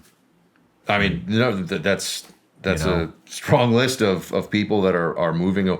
If the dollar no longer is the global reserve currency, we live in a very different country with a very different standard of living pretty much overnight. And now you want to talk about social upheaval and what's possible in a totalitarian future. Look at how much some of the most wealthy and educated nation states in the world over the last 100 years have changed over periods of a couple of decades. But the belief that we are above the fray with all of that will always be the shining light of freedom, the red, white, and blue, only if we do the right things. What do you know about the biolabs in Ukraine? I hear a lot about the biolabs. I don't know a lot about them. I just hear a lot of blurbs. I don't hear a lot of people dive in on these subjects. I just hear a lot of buzzwords. I mean, I don't have. This is where I should just be like, Shawn, I can neither confirm nor deny. I'm not read into that program, but I honestly don't really know much about the bioweapon labs or whatever whatever the reporting is on that. I've just seen what you've seen. To be honest with you, I haven't really, in my work, I haven't really followed events in Ukraine as closely, certainly as I did Iraq, Afghanistan, and places like that, having spent time in those places, because I just view it as we're in a proxy war and it's going to continue. It's going to go on for years. And it's really for us, don't get drawn into the war, try to stop the money spigot from being crazy, and try to stop us from destroying the dollar and our own economy in the process. Because I never hear anyone say, even people that are skeptical of our plan in Ukraine, I never hear them say, publicly at least, well, what do we do? Even some of the Republican members of Congress, do we just stop giving Ukraine anything? Is that the plan? If someone feels that way, I think the first step would be they got to start saying this, right? If they just say, Ukraine is on its own, is that the policy, or is the policy mitigating our involvement and making sure that we don't get drawn into the disaster wholesale? So, but I have very little faith in the people making the decisions about the issue, that they know what they're doing and that they're exercising judgment and wisdom. Yeah, I don't either. I don't have any faith in it at all. But what do you think is going to happen in the next year? Oh, man. With the election coming up, what do we need to look out for? I think we're heading into Are we going to see the BLM and Antifa and all this other shit all over again? Is that coming? That's interesting. I think the primary plan for the left is going to be the legal effort against Trump is much more serious than most people realize. And I mean most Trump supporters realize. This is a decision that I think has really already been made, that this is what they're going to do. I think the people in place have no problem using their prosecutorial authority and using the judiciary as a weapon of politics. And I think that if they've also set a standard whereby they can use the system, the machinery of the government in a way to crush dissent in a way that could be really, really frightening down the line. Because let's say you have, and I hope this is wrong, but maybe everything's going to be fine, and we'll be sitting here, smoking cigars and celebrating the victory of the Republic, and everything's fine. But I think that it's more likely you'll see multiple efforts to prosecute Trump as the Republican nominee, and then there'll be a whole discussion as to whether or not they can even try to imprison him. I think that the polarization and the impact that will have on the country will be massive, even by our current standards. I think people will just be in a bit of a state of shock over it. And then some who want to, protest more, take to the streets, speak about this on our side, will of course create, as always happens, the opening for the other side, which always has the floodgates of activist, maniac, Antifa, BLM rioter, all that stuff ready to go at a moment's notice. And so then that becomes perhaps the excuse for that to put us into a state of heightened anxiety. I mean, remember, you know this from how they try to break people down in interrogations, right? You create psychological isolation, anguish, and just apply pressure. And over time, when you apply pressure, people become less rational. They become less reasonable. They're more suggestible to extreme ideas and extreme ideology. And I think that that's going to be a big part of the playbook to stay in power for 2024. And I hope to God that I am wrong and that they don't really go forward with the prosecution of Trump and they don't try to effectively subvert an election from happening in a presidential year. And if that's the case, Still a lot of other things to worry about, but that will be good. But I see them prosecuting Trump and that taking us into completely uncharted territory. I don't know where. They've already prosecuted him, to be clear, right? They've already brought a criminal charge, but I mean ramping it up substantially, and taking it into a place where no one really can understand where that's going to go and where that takes the country politically. I mean, if I had told somebody in 2019, we're going to be locked into our homes, we're going to be forced to act like, there's a plague out there that could kill us at any moment, and there will be mobs of lunatics in major American cities rampaging through neighborhoods, destroying and looting stores, pulling down monuments and statues and breaking them up, rioting outside the White House, rioting, and you just said I was crazy. Welcome to 2020. So I think we have to see the next time around. Be ready for things to get wild. That's what I think is going to happen. Great. But it's all going to be okay. That's why you pray, you spend time with your family, spend time with loved ones, read good books, think worthwhile thoughts. We are still the best country in the world, which I think says a lot of the time more about other countries than it does about us. But we're still number one, so we got that. We got that going for us, which is nice. So, yeah. Well, Buck, you got anything cool coming up? No, I just, your audience has excellent taste. So if they have any room to add to the content docket, please check out. We do a radio show every day, Clay Travis and Buck Sexton Show. We're on, 500 stations, give or take, so pretty much everywhere. We're on the iHeart app. You can listen in. I talk about this stuff all the time, 3 hours a day with Clay, and we're trying to save and people ask me what I do for a living, and I say this, I'm only half kidding. I'm trying to save the country, so I hope some of your folks will check out the show. Oh, I'm sure they will. All the links will be in the description, and hey man, it's a real honor interviewing you. And thank you very much, sir. Honored to be here. I really was looking forward to it, so it's been really cool. We'll hope to see you again. Cheers.